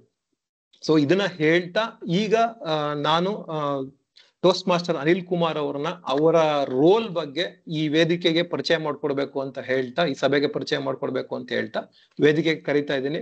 ಅನಿಲ್ ಕುಮಾರ್ ಅವರೇ, ವೇದಿಕೆ ನಿಮ್ದು. ಧನ್ಯವಾದಗಳು ಮೋಹನ್ ಕುಮಾರ್ ಅವರೇ. ಬಹಳ ಡೀಟೇಲ್ ಆಗಿ ನನ್ನ ವಿವರಣೆ ಕೊಟ್ರಿ, ಬಹಳ ಚೆನ್ನಾಗಿ ಕೊಟ್ರಿ. ಅದಕ್ಕೆ ನಿಮ್ಗೆ ಅಭಿನಂದನೆಗಳು ಸಲ್ಲಿಸ್ತೇನೆ. ಇವತ್ತಿನ ಸಭೆಯಲ್ಲಿ ನಾನು ಸಮಗ್ರ ಮೌಲ್ಯಮಾಪನ ಪಾತ್ರವನ್ನು ನಿರ್ವಹಿಸ್ತಾ ಇದ್ದೀನಿ. ಮೋಹನ್ ಮೂರ್ತಿ ಅವರು ಹೇಳಿದ ಹಾಗೆ ಈ ಸಭೆಗಳಲ್ಲಿ ಟೋಸ್ಟ್ ಮಾಸ್ಟರ್ ಸಭೆಗಳಲ್ಲಿ ನಾವು ಮೌಲ್ಯಮಾಪನ ಅನ್ನೋದು ಬಹಳ ಮುಖ್ಯವಾದ ಅಂಗ. ಯಾಕಂದ್ರೆ ನಾವು ಈ ಸಭೆಗಳಿಗೆ ಬರದೆ ನಾವು ನಮ್ಮನ್ನ ಅಪ್ಗ್ರೇಡ್ ಮಾಡ್ಕೊಳ್ಳೋದಕ್ಕೆ ಅಥವಾ ನಮ್ಮನ್ನ ನಾವು ತಿದ್ಕೊಳ್ಳೋದಕ್ಕೆ, ಮತ್ತೆ ನಮ್ಮಲ್ಲಿ ಏನಾದ್ರೂ ಒಂದು ಕುಂದು ಕೊರತೆಗಳಿದ್ರೆ ಅದನ್ನ ಸರಿಪಡಿಸ್ಕೊಳ್ಳೋದಕ್ಕೆ. ಸೊ ಈ ಎವ್ಯಾಲ್ಯೂಯೇಷನ್ ಅಥವಾ ಮೌಲ್ಯಮಾಪನ ವಿಭಾಗ ಅನ್ನೋದು ನಾವು ಬಹಳ ಸೂಕ್ಷ್ಮವಾಗಿ ನಾವೆಲ್ಲ ನೋಡಿ, ಇಡೀ ಸಭೆಯನ್ನು ನೋಡ್ಬಿಟ್ಟು ಏನೇನಾಯ್ತು, ಅವತ್ತಿನ ಕಾರ್ಯಕ್ರಮದಲ್ಲಿ ಏನೇನಾಯ್ತು, ಮತ್ತೆ ಯಾವ್ದು ಒಳ್ಳೆ ರೀತಿ ಆಯ್ತು, ಕೆಲವು ಯಾವ್ದು ಸರಿಪಡಿಸ್ಕೋಬಹುದು ಅನ್ನೋದ್ರ ಬಗ್ಗೆ ಡೀಟೇಲ್ ಆಗಿ ಎವ್ಯಾಲ್ಯೂಯೇಷನ್ ನಾವು ಮಾಡಿ ಸಭೆಯ ಕೊನೆಯಲ್ಲಿ ನಾವು ಪ್ರಸ್ತುತಪಡಿಸ್ತೇವೆ. ಈ ಕಾರ್ಯದಲ್ಲಿ ನನಗೆ ಸಹಾಯ ಮಾಡೋದಕ್ಕೆ ಮೂರು ಮುಖ್ಯ ಪಾತ್ರಗಳಿವೆ. ಅದರಲ್ಲಿ ಮೊದಲನೇದಾಗಿ ಟೈಮರ್ ಪಾತ್ರ. ಸೊ ಇಂದಿನ ಟೈಮರ್ ಪಾತ್ರ ರವಿಕುಮಾರ್ ಅವರ ನಡೆಸ್ಕೊಡ್ತಾರೆ. ರವಿಕುಮಾರ್ ಅವ್ರ ಬಗ್ಗೆ ಹೇಳ್ಬೇಕಾದ್ರೆ ಅವರು ಸಾಫ್ಟ್ವೇರ್ ಇಂಜಿನಿಯರ್ ಆಗಿ ಕೆಲಸ ಮಾಡ್ತಾ ಇದ್ದಾರೆ ಪ್ರಸ್ತುತವಾಗಿ. ಅವರು ಬೆಂಗಳೂರಲ್ಲಿ ನೆಲೆಸಿದ್ದಾರೆ. ಮತ್ತೆ ಅವರು ಮೋರ್ ದೆನ್ 10 ವರ್ಷ ಡೆಕೆಡ್ ಇಂತ ಜಾಸ್ತಿ ಅವ್ರಿಗೆ ಸಾಫ್ಟ್ವೇರ್ ಕ್ಷೇತ್ರದಲ್ಲಿ ಅವ್ರಿಗೆ ಎಕ್ಸ್ಪೀರಿಯನ್ಸ್ ಇದೆ. ಮತ್ತೆ ಅವರು ಕನ್ನಡ ಸಾಹಿತ್ಯದಲ್ಲಿ ಬಹಳ ಆಸಕ್ತಿ ಅವರು. ಮತ್ತೆ ಅವರು ತೇಜಸ್ವಿ, ಕುವೆಂಪು ಮತ್ತೆ ಲಂಕೇಶ್ ಬಗ್ಗೆ ಅವರು ಬಹಳ ತಿಳ್ಕೊಂಡಿದ್ದಾರೆ, ಮತ್ತೆ ಅವರಿಂದ ಬಹಳ ಉತ್ತೇಜನಗೊಂಡಿದ್ದಾರೆ. ಸೊ ಅವರ ಒಂದು ಮಾತುಗಳಲ್ಲಿ, ಅವರ ಒಂದು ಸ್ಪೀಚ್ ಗಳಲ್ಲಿ ಅವರ ಇನ್ಫ್ಲುಯೆನ್ಸ್ ತುಂಬಾ ಕಾಣಿಸುತ್ತೆ. ಅವರು ಬಹಳ ನಿಷ್ಠಾವಂತ ಒಂದು ಟೋಸ್ಟ್ ಮಾಸ್ಟರ್ ಆಗಿ ಕಾರ್ಯನಿರ್ವಹಿಸ್ತಾ ಇದ್ದಾರೆ. ಕಳೆದ ಕೆಲವಾರು ತಿಂಗಳಿಂದ ನಾನು ಎಲ್ಲಾ ಮೀಟಿಂಗ್ ಅಲ್ಲೂ ಅವರು ಭಾಗವಹಿಸ್ತಾ ಇದ್ದಾರೆ, ಮತ್ತೆ ಬಹಳ ಒಳ್ಳೆ ಕೊಡುಗೆಯನ್ನು ನೀಡಿದ್ದಾರೆ. ಸೊ ರವಿಕುಮಾರ್ ಅವರೇ, ವೇದಿಕೆ ನಿಮ್ದು. ನಿಮ್ಮ ರೋಲ್ ಬಗ್ಗೆ ಸಭೆಗೆ ತಿಳಿಸ್ಕೊಡೋದಾಗಿ ವಿನಂತಿ. ಧನ್ಯವಾದಗಳು ಟೋಸ್ಟ್ ಮಾಸ್ಟರ್ ಅನಿಲ್ ಅವರೇ. ಸಮಯ ಅನ್ನೋದು ಅತಿ ಮುಖ್ಯ. ಅಂದ್ರೆ ಸಮಯನ ಕೆಲವು ಬಾರಿ ಹಣಕ್ಕೆ ಹೋಲಿಸ್ತಾರೆ. ಹಣಕ್ಕಿಂತನೂ ಜಾಸ್ತಿ ಆ ಸಮಯಕ್ಕೆ ಮೌಲ್ಯ ಇದೆ. ಏನಕ್ಕಂದ್ರೆ ನಾವು ಕಳ್ಕೊಂಡಿರೋ ಹಣನ ಪುನಃ ಪಡ್ಕೋಬಹುದು, ಆದ್ರೆ ಕಳ್ಕೊಂಡಿರೋ ಸಮಯನ ಪುನಃ ಸಿಗಲ್ಲ, ನಮ್ಗೆ ಕಳೆದೋದ ಕ್ಷಣ ಸಿಗಲ್ಲ. ಅದೇ ರೀತಿ ಸಮಯ ಎನ್ನೋದು ಎಷ್ಟು ಪ್ರಾಮುಖ್ಯತೆ ಅನ್ನೋದು ಅದು ಯಾರಿಗ್ ಚೆನ್ನಾಗಿ ಗೊತ್ತಿದೆ ಅಂದ್ರೆ, ಒಬ್ಬ ಡೆತ್ ಬೆಡ್ ಅಲ್ಲಿರೋ ಒಬ್ಬ ವ್ಯಕ್ತಿ ಇದ್ದಾನೆ, ಅವನಿಗೆ ಟೈಮು ಎಷ್ಟು ಇಂಪಾರ್ಟೆಂಟ್ ಅಂತ ಚೆನ್ನಾಗ್ ಗೊತ್ತು. ಅದೇ ರೀತಿ ಒಬ್ಬ ಒಲಿಂಪಿಕ್ ಅಲ್ಲಿ ಅಥ್ಲೆಟ್ಸ್ ಇರ್ತಾನಲ್ಲ, ಅವನಿಗೆ ಸಮಯದ ಮೌಲ್ಯ ಎಷ್ಟು ಅನ್ನೋದು ಚೆನ್ನಾಗ್ ಗೊತ್ತು. ಅದೇ ರೀತಿ ನಮ್ಮ ಟೋಸ್ಟ್ ಮಾಸ್ಟರ್ ಸಭೆಯಲ್ಲಿ ಹಲವಾರು ವಿಭಾಗಗಳಿದೆ. ಸೊ ಸಿದ್ಧಪಡಿಸಿದ ಭಾಷಣ ಇರ್ಬೋದು, ಟೇಬಲ್ ಟಾಪಿಕ್ ಇರ್ಬೋದು, ಎವ್ಯಾಲ್ಯೂಯೇಷನ್ ಇರ್ಬೋದು, ಎಲ್ಲದಕ್ಕೂ ಒಂದು ಸಮಯದ ನಿಗದಿ ಇದೆ. ಸೊ ಕೆಲವು ಆ ಎಲ್ಲ ವಿಭಾಗಗಳಲ್ಲೂ ಅಷ್ಟೇ ಆ ಸಮಯನ ಮೀರಿದ್ರೆ ನಾವು ಟೋಸ್ಟ್ ಮಾಸ್ಟರ್ ಬಿಟ್ಟು ಸಹ ನಮ್ಮ ವೃತ್ತಿ ಜೀವನದಲ್ಲೂ ಸಹ ಸಾಕಷ್ಟು ಸಭೆಗಳ ಅಥವಾ ಅದು ಅಟೆಂಡ್ ಮಾಡ್ತಿರ್ತೀವಿ. ಅವಾಗ ನನಗೆ ಪರ್ಸನಲ್ ಆಗಿ ಅನುಭವ ಆಗಿರೋದು ಏನು ಅಂತ ಅಂದ್ರೆ, ಕೆಲವರು ಮಾತಾಡ್ಬೇಕಾದ್ರೆ ಕೆಲವು ಸಮಯ ಮೀರಿದ್ಮೇಲೆ ಆ ಕೇಳುಗರ ಒಂದು ಆಸಕ್ತಿ ಕಳೆದೋಗುತ್ತೆ. ಅದಕ್ಕೋಸ್ಕರನೇ ಎಲ್ರು ಈ ಟೋಸ್ಟ್ ಮಾಸ್ಟರ್ ಸಭೆಗಳಲ್ಲಿ ಪ್ರತಿಯೊಂದು ವಿಭಾಗಕ್ಕೂ ಒಂದೊಂದು ಸಮಯನ ನಿಗದಿ ಮಾಡಿದ್ದಾರೆ. ಇಂದು ಟೋಸ್ಟ್ ಮಾಸ್ಟರ್ ಸಭೆಯಲ್ಲಿ ಒಂದು ಸಿದ್ಧಪಡಿಸಿದ ಭಾಷಣವಿದೆ. ಸೊ ಈ ಸಿದ್ಧಪಡಿಸಿದ ಭಾಷಣದ ಅವಧಿ 4 ರಿಂದ 6 ನಿಮಿಷ. 4 ನಿಮಿಷ ಆದ ತಕ್ಷಣ ನಾನು ಈ ತರ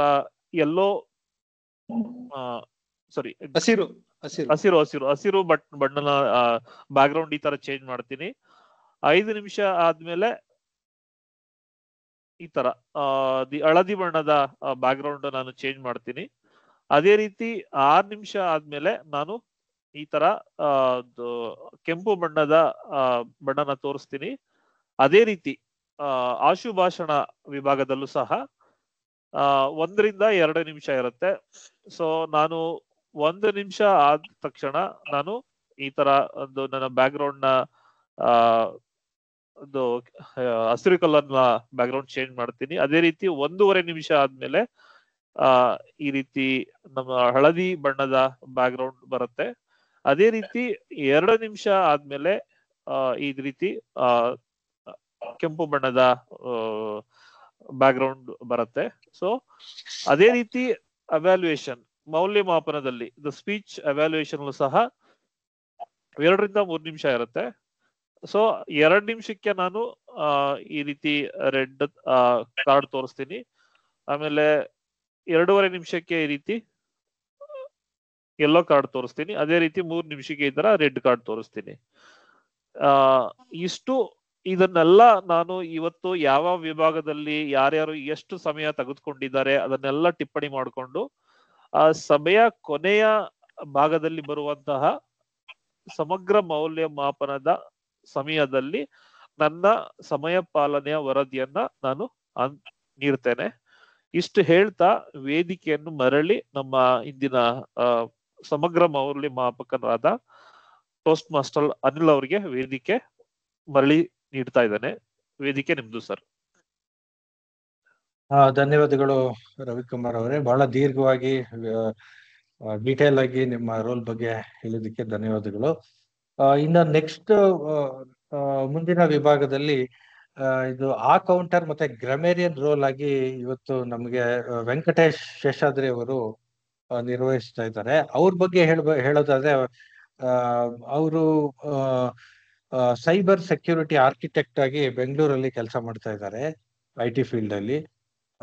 ಅವ್ರಿಗೆ ಹವ್ಯಾಸ ಅನ್ನೋದು, ಅವ್ರಿಗೆ ರೀಡಿಂಗ್ ಅನ್ನೋದು ಅವ್ರಿಗೆ ಹವ್ಯಾಸ. ಮತ್ತೆ ಅವರು ಟೋಸ್ಟ್ ಮಾಸ್ಟರ್ಗೆ ನಾಲೆಡ್ಜ್ ಮತ್ತೆ ಇಂಟರ್ ಪರ್ಸನಲ್ ಸ್ಕಿಲ್ಸ್ ವೃದ್ಧಿಗಾಗಿ ಟೋಸ್ಟ್ ಮಾಸ್ಟರ್ ಜಾಯಿನ್ ಆಗಿದ್ದಾರೆ. ಸೊ ವೆಂಕಟೇಶ್ ಅವರೇ, ವೇದಿಕೆ ನಿಮ್ದು. ನಿಮ್ಮ ರೋಲ್ ಬಗ್ಗೆ ಸಭೆಗೆ ಕೊಡಬೇಕಾಗಿ ವಿನಂತಿ. ಧನ್ಯವಾದಗಳು ಅನಿಲ್ ಅವರೇ, ನನ್ನ ಬಗ್ಗೆ ಒಂದಷ್ಟು ವಿವರ ಕೊಟ್ಟಿದ್ದಕ್ಕೆ. ಈ ದಿನ ನಾನು ಕೌಂಟರ್ ಮತ್ತೆ ಗ್ರಾಮೇರಿಯನ್ ಪಾತ್ರನ ವಹಿಸ್ಕೊಂಡಿದ್ದೀನಿ. ಕೌಂಟರ್ ಅಲ್ಲಿ ನಾವು ಭಾಷಣ ಮಾಡ್ಬೇಕಾದ್ರೆ ಅಥವಾ ಮಾತಾಡ್ಬೇಕಾದ್ರೆ ಬಹಳಷ್ಟು ಅನುಪಯುಕ್ತ ಪದಗಳನ್ನ ಬಳಸ್ತಾ ಇರ್ತೀವಿ ನಮಗೆ ಗೊತ್ತಿಲ್ದೇನೆ. ಆ ಅನ್ನೋದಿರ್ಬೋದು, ಹೂ ಇರ್ಬೋದು, ಅಥವಾ ಇವನು ಅಂತ ಇಂಗ್ಲಿಷಲ್ಲಿ ಈ ತರ ಬೇರೆ ಬೇರೆ ಪದ ಬಳಕೆಗಳು ಮಾಡ್ತಾ ಇರ್ತೀವಿ ನಮಗೆ ಅರಿವಿಲ್ದೇನೆ. ಇದನ್ನ ಇದನ್ನೆಲ್ಲ ನೋಡ್ಕೊಂಡು ಆದಷ್ಟು ಅವ್ರಿಗೆ ಮನವರಿಕೆ ಮಾಡಿಸಿ ಎಲ್ಲಾರು ಸಭೆಯ ಒಂದು ಭಾಷಣ ಮುಗಿದ ಅವಧಿಯಲ್ಲಿ ಅವರಿಗೆ ಮನವರಿಕೆ ಮಾಡಿ ಆದಷ್ಟು ಈ ಪದಗಳ ಬಳಕೆಯನ್ನ ಕಮ್ಮಿ ಮಾಡ್ತಾ ಹೋಗೋದು, ಇದು ಒಂದು ಉದ್ದೇಶ. ಎರಡನೇದಾಗಿ ಗ್ರಾಮರಿಯನ್ ಪಾತ್ರ ಇದೆ.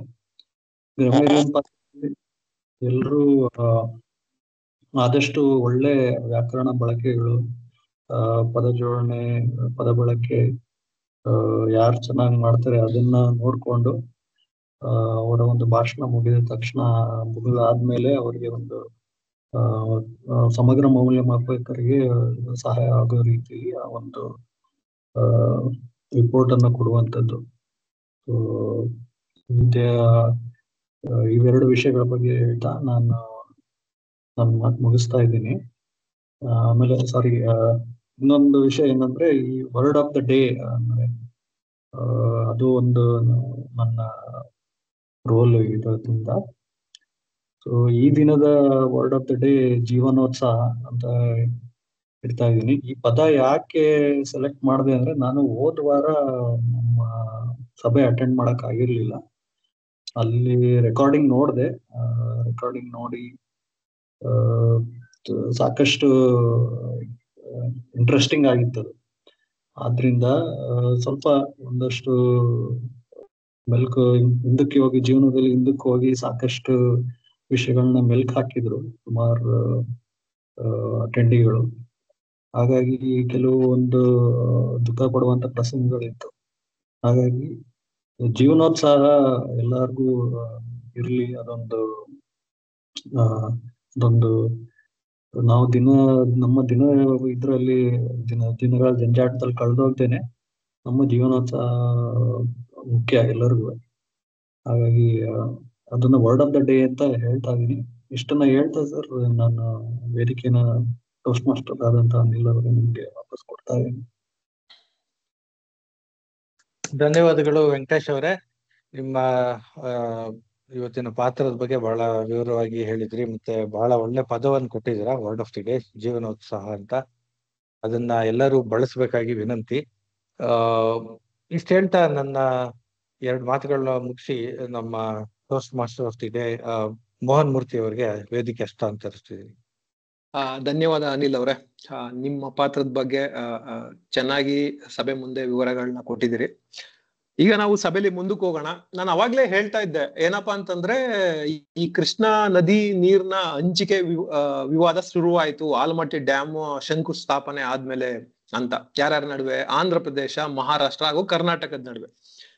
ಈ ಮೂರು ರಾಜ್ಯಗಳು ಕೇಂದ್ರ ಸರ್ಕಾರದ ಇದಕ್ಕೆ ಹೋದ್ವು ಏನಂತಂದ್ರೆ ಈ ತರ ಇದೆ ಅಂತ. ಕೇಂದ್ರ ಸರ್ಕಾರದವರು ಇದನ್ನ ಸಾಲ್ವ್ ಮಾಡೋದಕ್ಕೆ ಏನ್ ಮಾಡಿದ್ರು, RS ಬಚಾವತ್ ಅಂತ ಒಬ್ರು ಇದ್ರು.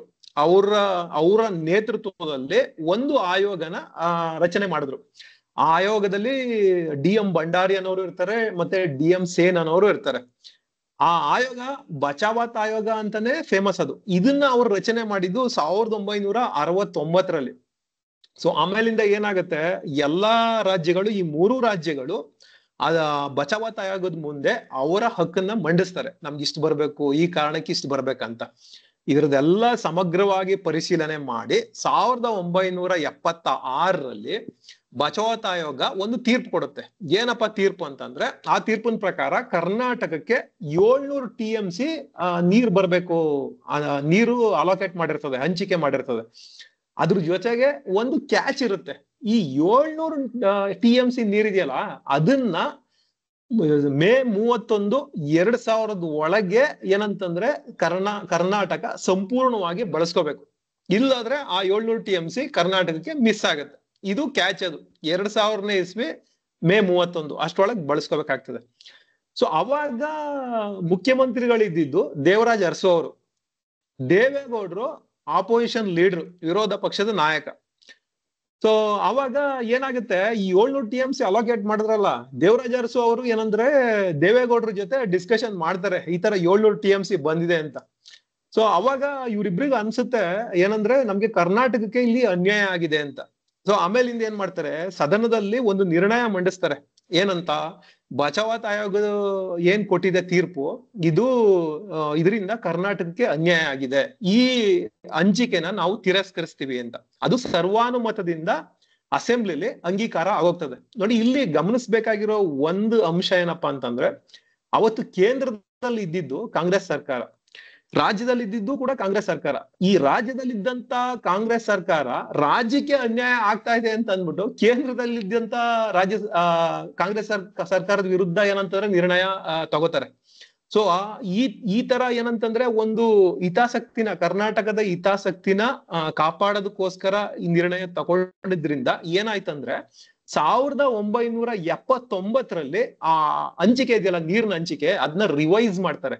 734 TMC ಕರ್ನಾಟಕಕ್ಕೆ ಬರುತ್ತೆ. ಮೊದಲು 700 TMC ಇರುತ್ತೆ, ಅದನ್ನ 734 TMC ಬರುತ್ತೆ. ಇಲ್ಲಿ TMC ಅಂತ ಬರ್ತಾ ಇದೆ. ಸಾಮಾನ್ಯವಾಗಿ ಈ ನದಿಗಳಿಗೆ ಸಂಬಂಧಪಟ್ಟಂಗೆ ಅಥವಾ ಅಣೆಕಟ್ಟೆಗಳಿಗೆ ಸಂಬಂಧಪಟ್ಟಂಗೆ ಎರಡು ಮಾಪನಗಳನ್ನ ಯೂಸ್ ಮಾಡ್ತಾರೆ.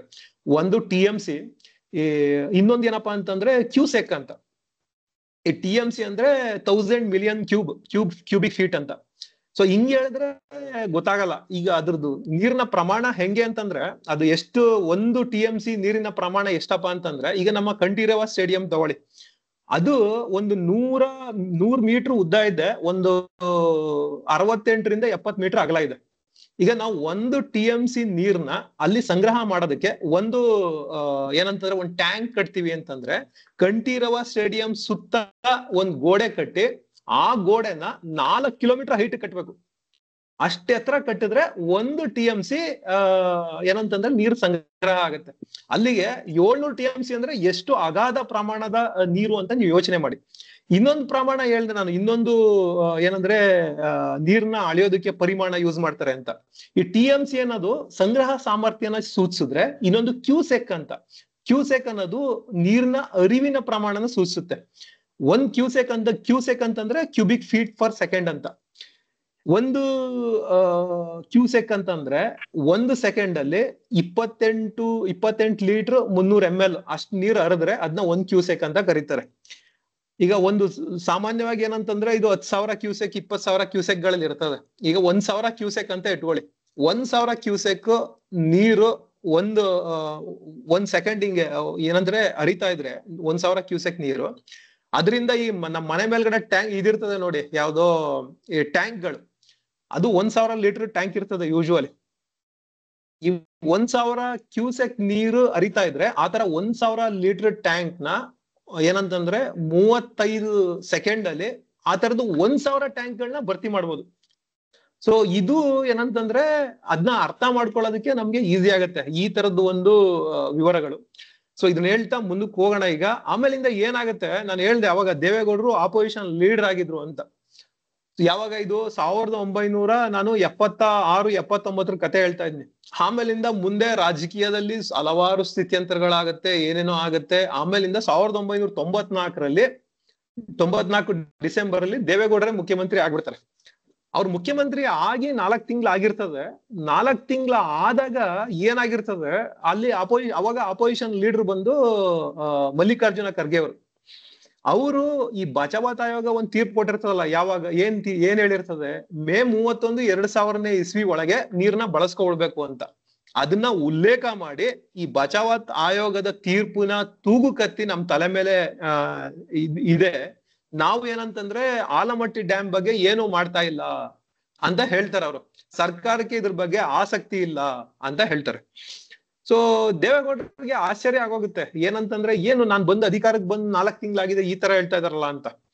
ಆಮೇಲಿಂದ ಅದಕ್ಕೆ ಸಂಬಂಧಪಟ್ಟಂತ ಎಲ್ಲಾ ಒಂದು ಡಾಕ್ಯುಮೆಂಟ್ಸ್ ನ ತೆಗೆದು ನೋಡ್ತಾರೆ, ಏನಾಗಿದೆ, ಏನ್ ಪ್ರಾಬ್ಲಮ್ ಆಗಿದೆ ಅಂತ.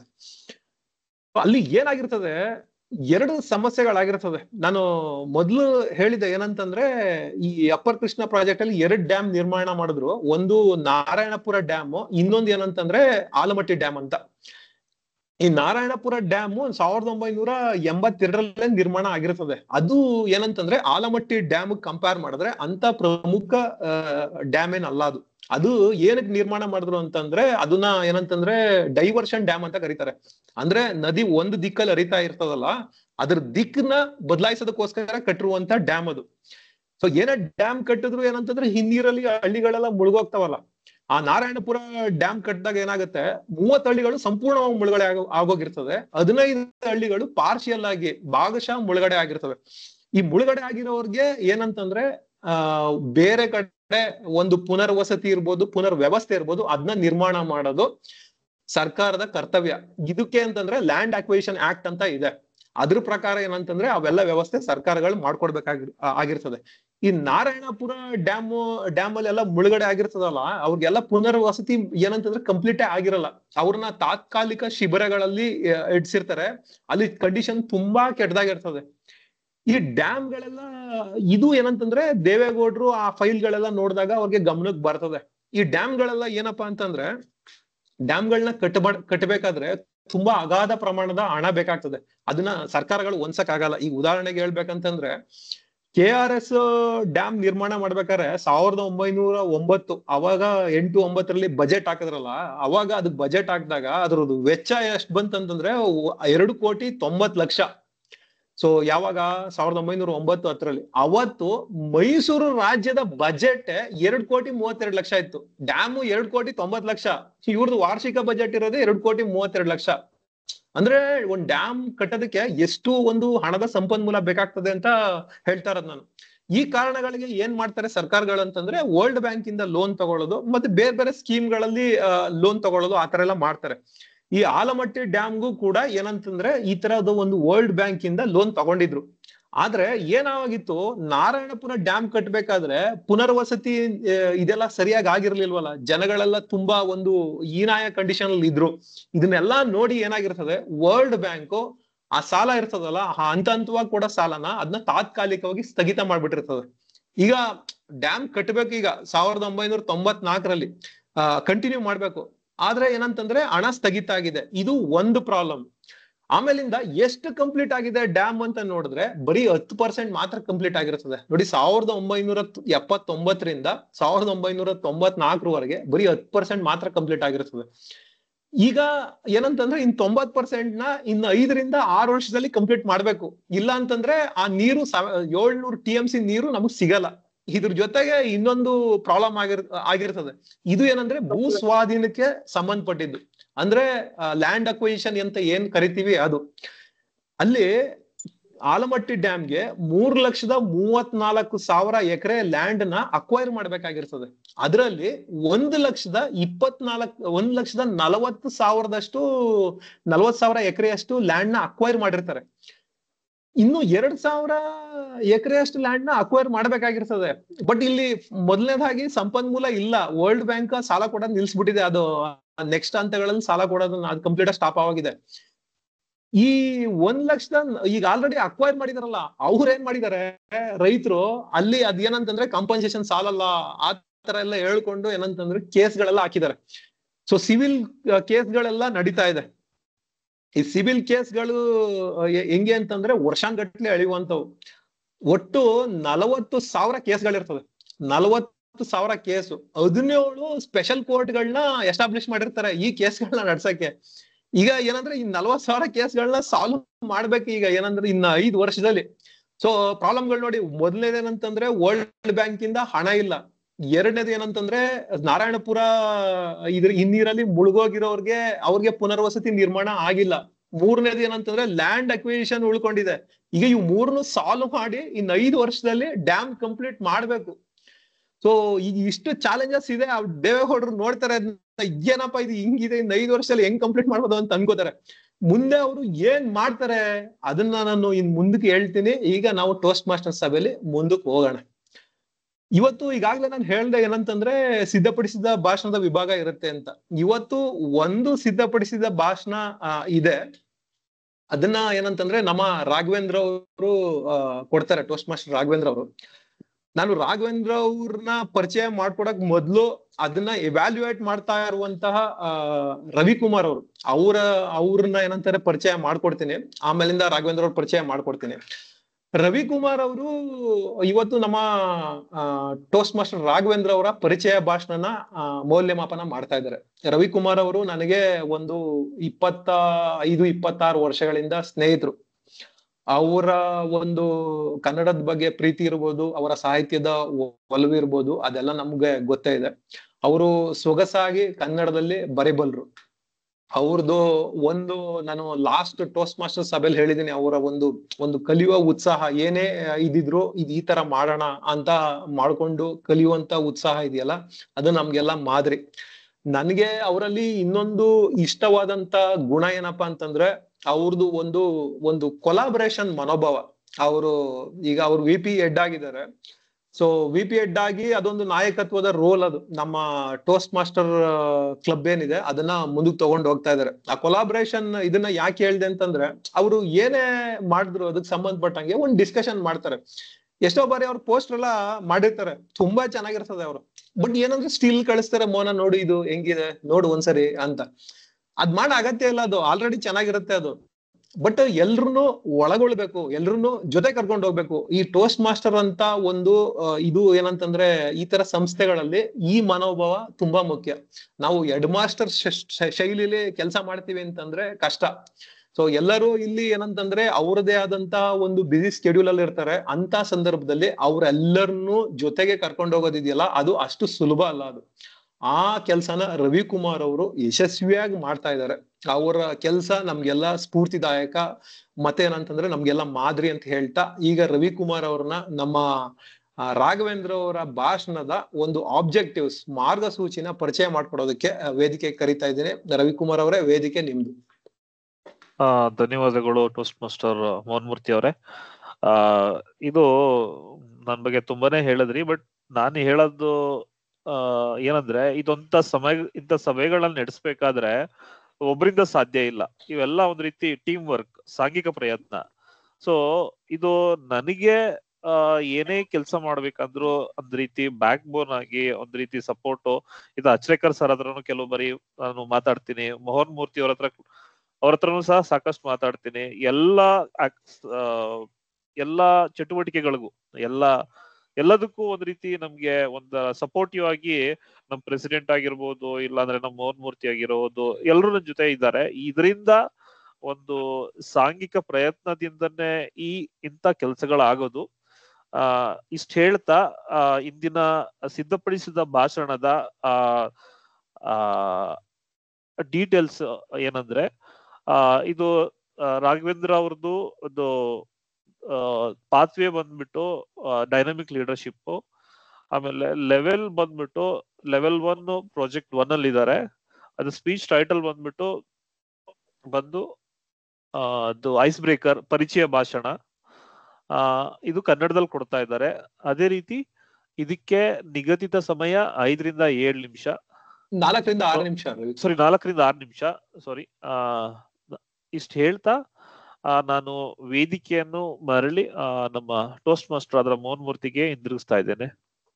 ಧನ್ಯವಾದ ರವಿಕುಮಾರ್ ಅವರೇ. ನೀವು ಒಂದು ಸಂಕ್ಷಿಪ್ತವಾಗಿ ರಾಘವೇಂದ್ರ ಅವರ ಒಂದು ಪರಿಚಯ ಭಾಷಣದ ಮಾರ್ಗಸೂಚಿನ ಸಭೆ ಮುಂದೆ ಇಟ್ಟಿದ್ದೀರಿ. ಈಗ ರಾಘವೇಂದ್ರ ಅವ್ರಿಗೆ ನಾನು ಸಭೆನ ಹಸ್ತಾಂತರಿಸೋದಕ್ ಮೊದಲು ಅವ್ರ ಬಗ್ಗೆ ಒಂದು ಪರಿಚಯ. ಅವರು ನನ್ನ ಇಂಜಿನಿಯರಿಂಗ್ ಕಾಲದ ಸ್ನೇಹಿತರು.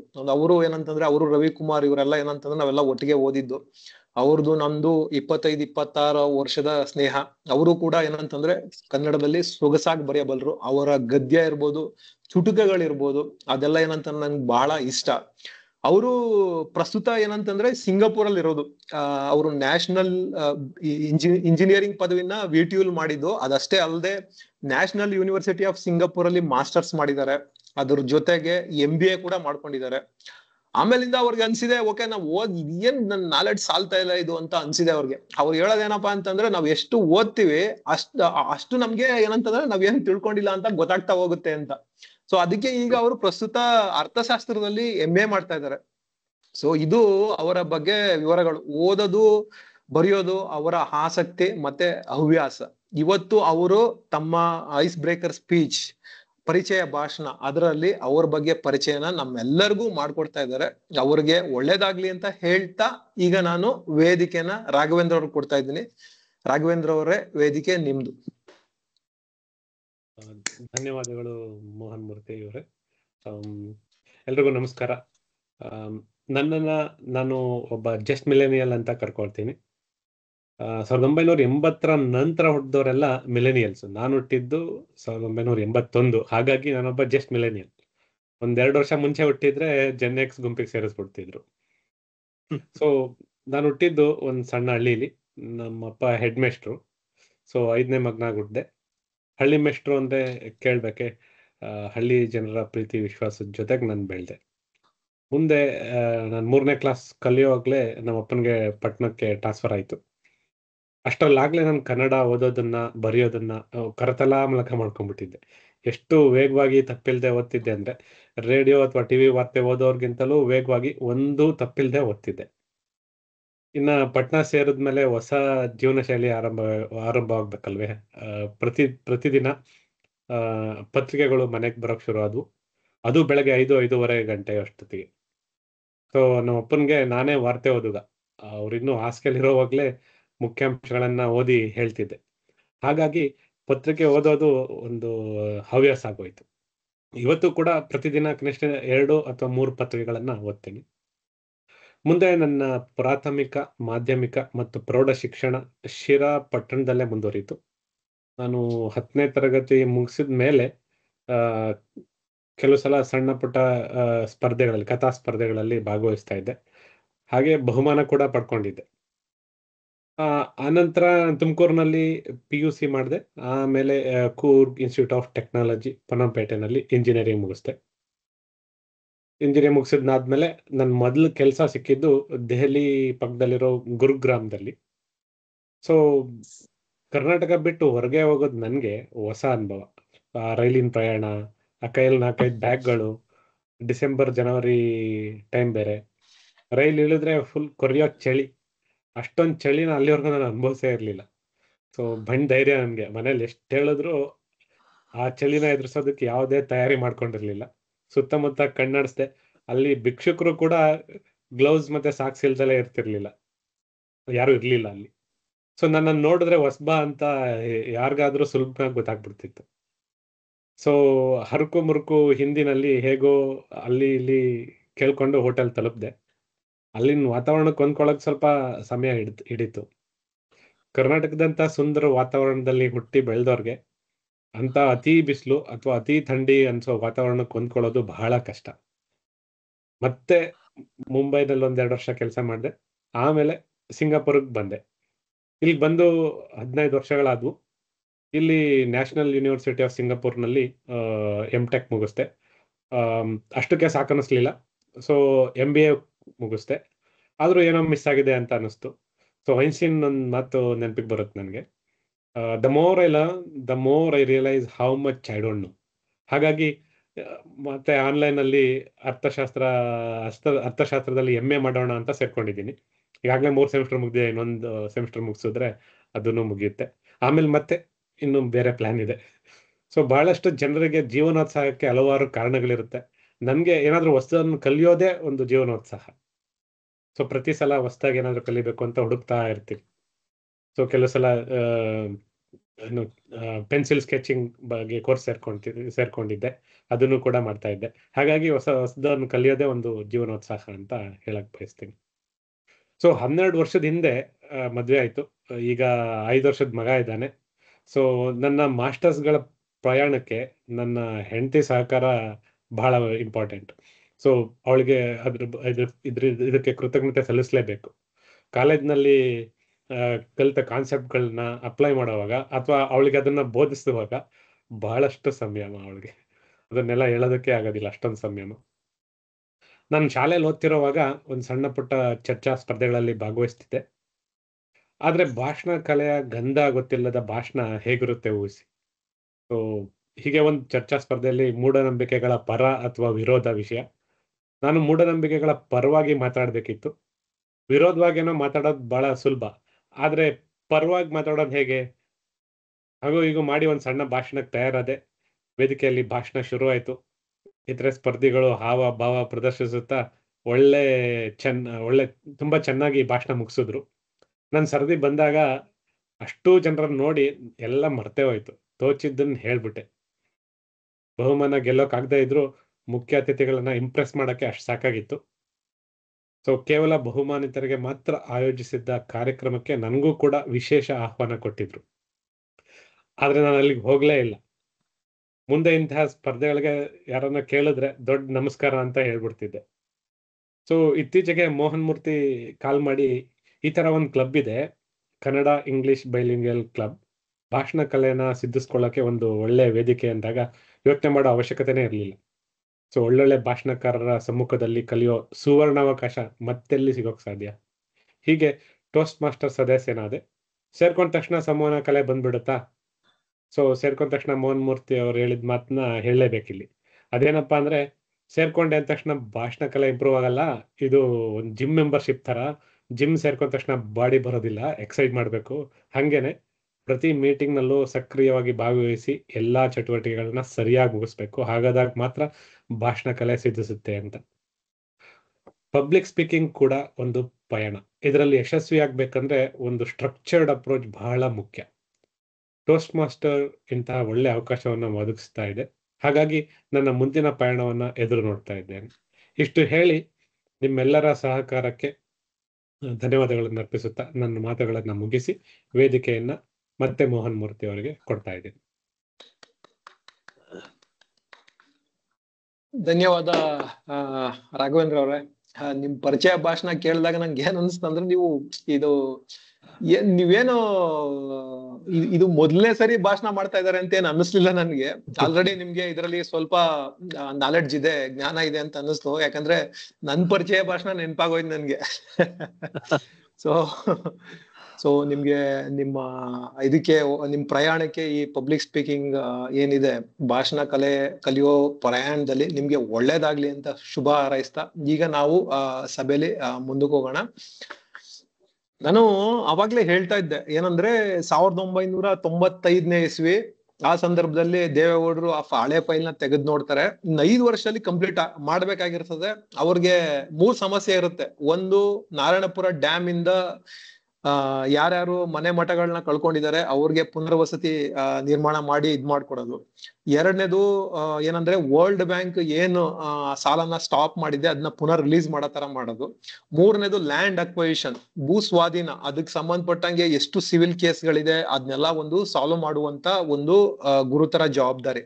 ಇವು ಮೂರನ್ನ ಏನಂತಂದ್ರೆ ಪ್ರಿಯಾರಿಟಿ ತಗೊಂಡು, ಅಂದ್ರೆ ಆದ್ಯತೆ ಮೇಲೆಗೆ ಇಮಿಡಿಯೇಟ್ ಆಗಿ ಸಾಲ್ವ್ ಮಾಡಿದ್ರೆ ಮಾತ್ರ ಅವ್ರಿಗೆ ಡ್ಯಾಮ್ ಕಂಪ್ಲೀಟ್ ಆಗೋದು. ಆ ತರ ಒಂದು ಸಿಚುವೇಶನ್. ಸೊ ಅವಾಗ ದೇವೇಗೌಡರು ಏನ್ ಮಾಡ್ತಾರೆ, ಇದು ಹಿಂಗಾದ್ರೆ ಆಗಲ್ಲ, ಈಗಿರೋ ಅಧಿಕಾರಿಶಾಹಿ ವ್ಯವಸ್ಥೆನ ನಾನು ಇಟ್ಕೊಂಡು ಮಾಡ್ತೀನಿ ಅಂದ್ರೆ ಆಗಲ್ಲ, ಇದಕ್ಕೆ ಬೇರೆ ತರನೇ ಒಂದು ಆಫೀಸರ್ದು ಇದ್ ಮಾಡ್ಬೇಕಾಗತ್ತೆ ಅಂತ ಅವರು ತೀರ್ಮಾನ ತಗೋತಾರೆ, ಅವತ್ತಿನ ಮುಖ್ಯಮಂತ್ರಿ ಅವರು. ಸೊ ಅವಾಗ ಏನ್ ಮಾಡ್ತಾರೆ, SM ಜಾಮ್ದಾರ್ ಅಂತ ಒಬ್ರು IAS ಆಫೀಸರ್ ಇರ್ತಾರೆ. ಅವ್ರನ್ನ ಕರ್ಕೊ ಬರ್ತಾರೆ. ಅವರು ರಜಕೇನೋ ಅಪ್ಲೈ ಮಾಡಿರ್ತಾರೆ. ಅವರು ಹೈಯರ್ ಎಜುಕೇಶನ್ಗೆ ಹೋಗ್ಬೇಕು ನಾನು US ಗೆ, ನನ್ಗೆ ರಜಾ ಕೊಡಿ ಅಂತ.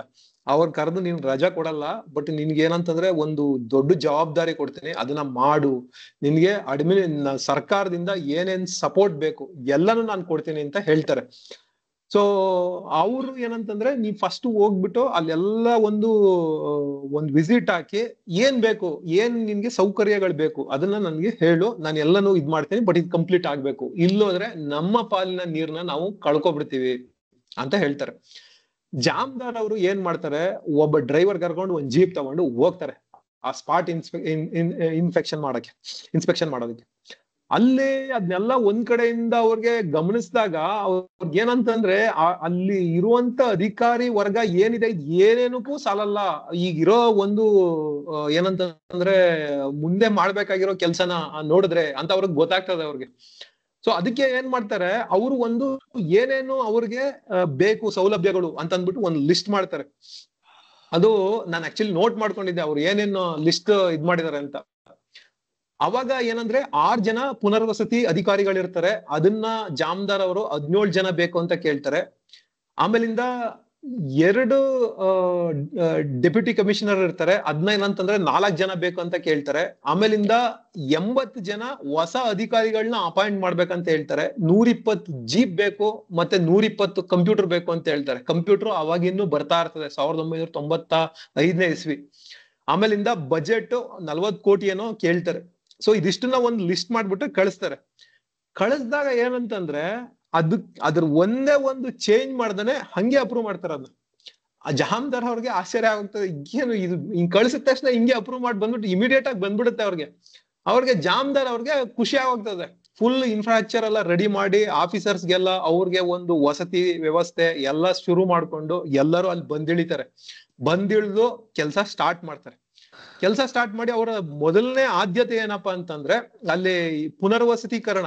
ನಾರಾಯಣಪುರ ಡ್ಯಾಮ್ ಅಲ್ಲಿ ಯಾರ್ಯಾರು ಮನೆ ಮಠ ಕಳ್ಕೊಂಡಿದ್ದಾರೆ ಅವ್ರಿಗೆ ಪುನರ್ವಸತಿ ಮಾಡುವಂತ ಇದು, ಆ ಕೆಲಸ ಇಮಿಡಿಯೇಟ್ ಆಗಿ ಪ್ರಿಯಾರಿಟಿ ತಗೊಂಡು ಶುರು ಮಾಡ್ತಾರೆ. ಆ ಕೆಲಸ ನಡೀತಾ ಇರ್ತದೆ. ಆ ಸಂದರ್ಭದಲ್ಲಿ ವರ್ಲ್ಡ್ ಬ್ಯಾಂಕ್ ಅವರು ವಿಸಿಟಿಂಗ್ ಬರ್ತಾರೆ, ಏನ್ ಕೆಲಸ ನಡೀತಾ ಇದೆ ಏನ್ ಕತೆ ಅಂತ. ಅವರು ಅಲ್ಲೆಲ್ಲ ನೋಡ್ತಾರೆ. ಈಗ ಹೊಸ ಅಧಿಕಾರಿಗಳು ಬಂದಿರೋದು, ಮತ್ತೆ ಅಲ್ಲಿರೋ ಸೌಲಭ್ಯಗಳು, ಆಮೇಲೆ ಇದುವರೆಗೂ ಮಾಡಿರೋ ಕೆಲ್ಸ ಅವರೆಲ್ಲ ಬಂದು ಅದನ್ನೆಲ್ಲ ನೋಡಿ ಅವ್ರಿಗೆ ಇಂಪ್ರೆಸ್ ಆಗತ್ತೆ. ಸೊ ಅವ್ರು ಏನಂದ್ರೆ ಒಂದು ಒಳ್ಳೆ ರೀತಿಯಲ್ಲಿ ರಿಪೋರ್ಟ್ ಬರೆದ್ಬಿಟ್ಟು ಅದನ್ನ ಕಳಿಸ್ತಾರೆ. ಆಮೇಲಿಂದ ಏನಾಗುತ್ತೆ, ಮುಂದೆ ವಾಷಿಂಗ್ಟನ್ ನಲ್ಲಿ ಒಂದು ಸಭೆ ನಡೀತೆ ವರ್ಲ್ಡ್ ಬ್ಯಾಂಕ್ ಅಲ್ಲಿ. ಅದ್ರಲ್ಲಿ ಆ ಸಭೆಯಲ್ಲಿ ಏನಪ್ಪಾ ಅಂತಂದ್ರೆ ಈ ಸಾಲ ನಿಂತೋಗಿದೆಯಲ್ಲ ಅದಕ್ಕೆ ಸಂಬಂಧಪಟ್ಟಂಗೆ ಮಾತಾಡೋದಕ್ಕೋಸ್ಕರ ದೇವೇಗೌಡರನ್ನ ಇನ್ವೈಟ್ ಮಾಡ್ತಾರೆ. ಅದಕ್ಕೋಸ್ಕರ ಆ ಸಭೆ ನಡೆಯೋದು. ದೇವೇಗೌಡರು ಏನ್ ಮಾಡ್ತಾರೆ, ಈ ಜಾಮದಾರ್ ಅವ್ರು ಇರ್ತಾರಲ್ಲ IAS ಆಫೀಸರ್, ಅವ್ರನ್ನೇ ಕಳಿಸ್ತಾರೆ ಅಲ್ಲಿಗೆ. ನೀವು ಎಲ್ಲ ಗೊತ್ತಿದೆ, ವಿವರಗಳೆಲ್ಲ ಗೊತ್ತಿದೆ, ನೀನೇ ಹೋಗು ಅಲ್ಲಿಗೆ ಅಂತ ಅಂದ್ಬಿಟ್ಟು ಕಳಿಸ್ತಾರೆ.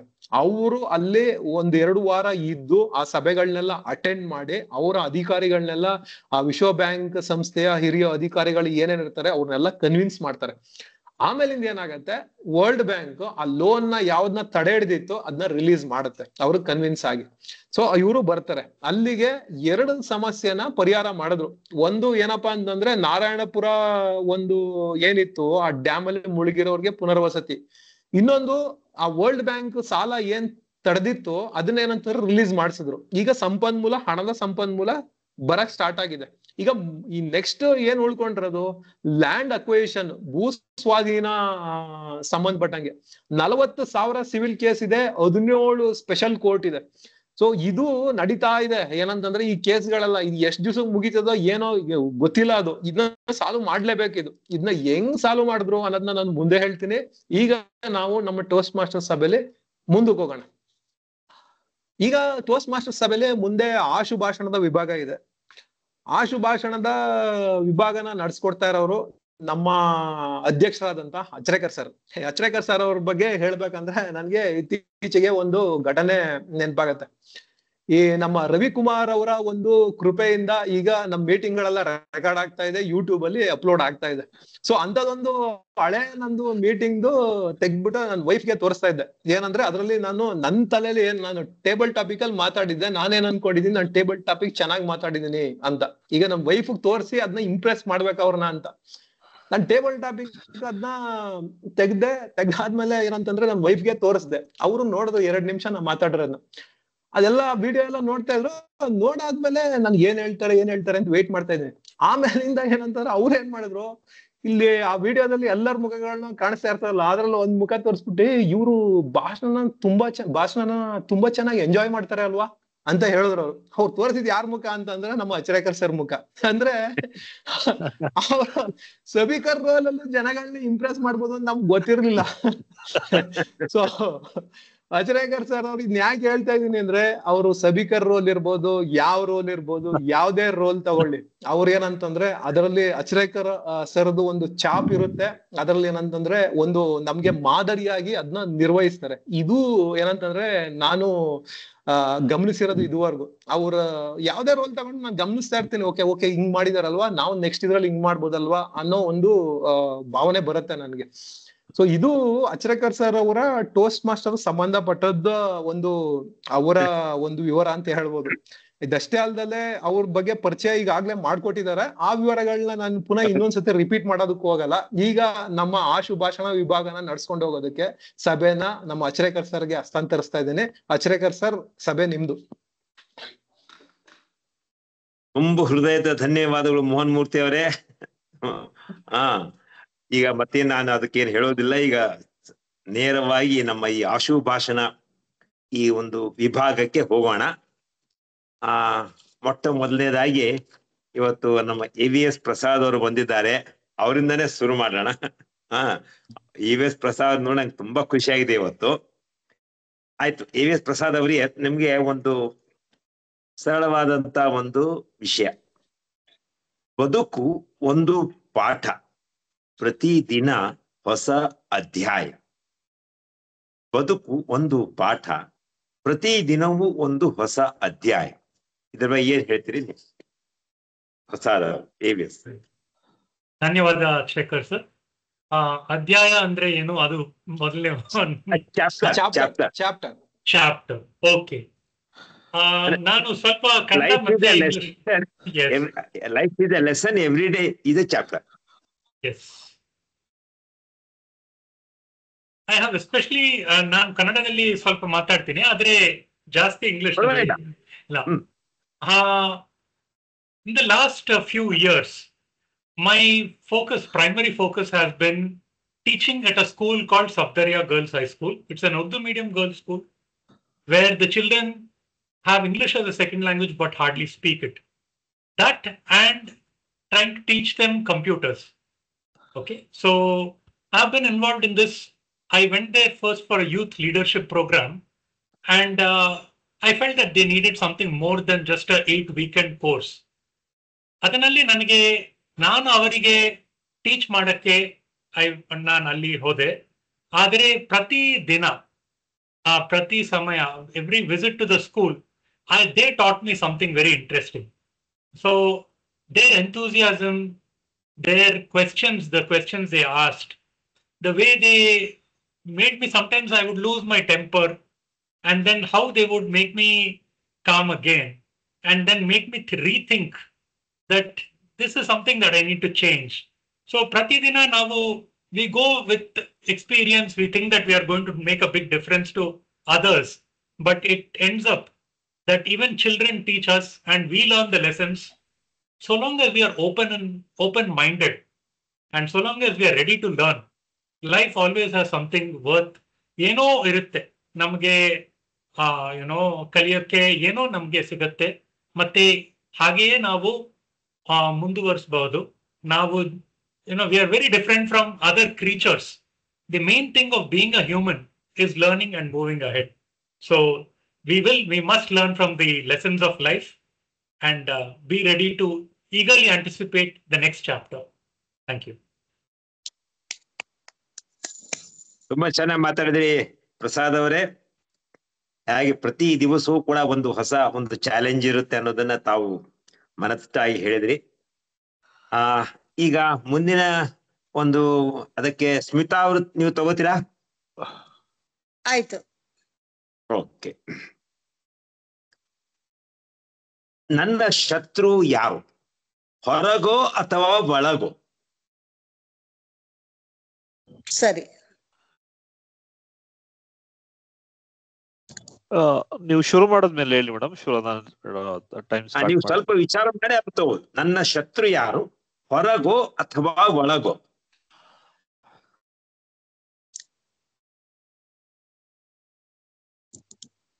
ಎಲ್ರಿಗೂ ನಮಸ್ಕಾರ.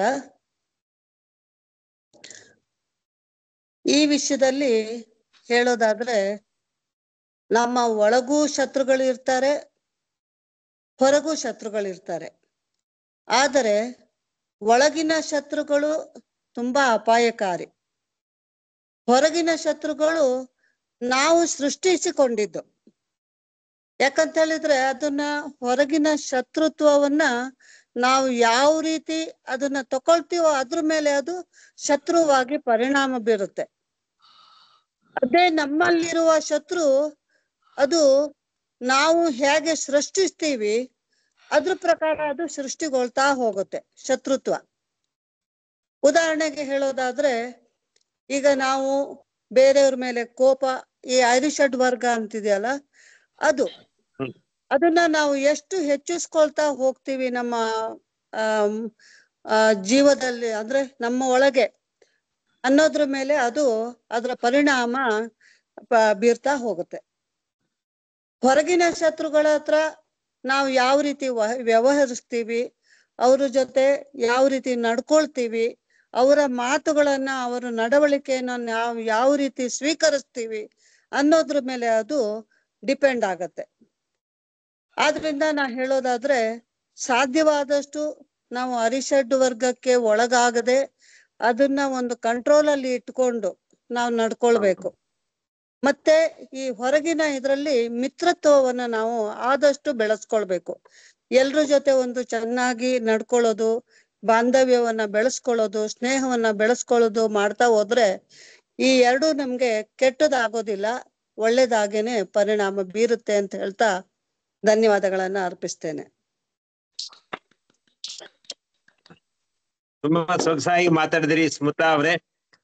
ನಮ್ಮ ಒಳಗಿರ್ತಕ್ಕಂತ ಶತ್ರುಗಳು, ಅದರಲ್ಲೂ ಈ ಅರಿಷಡ್ ವರ್ಗಗಳು, ಅವುಗಳನ್ನು ನಾವು ಮೀರಿ ಬರಬೇಕು. ಅದರಲ್ಲಿಯೂ ಮುಖ್ಯವಾಗಿ ಈ ಅಹಂಕಾರ, ಕಾಮ, ಕ್ರೋಧ, ಮದ, ಮತ್ಸರ, ಮೋಹ, ಲೋಭ.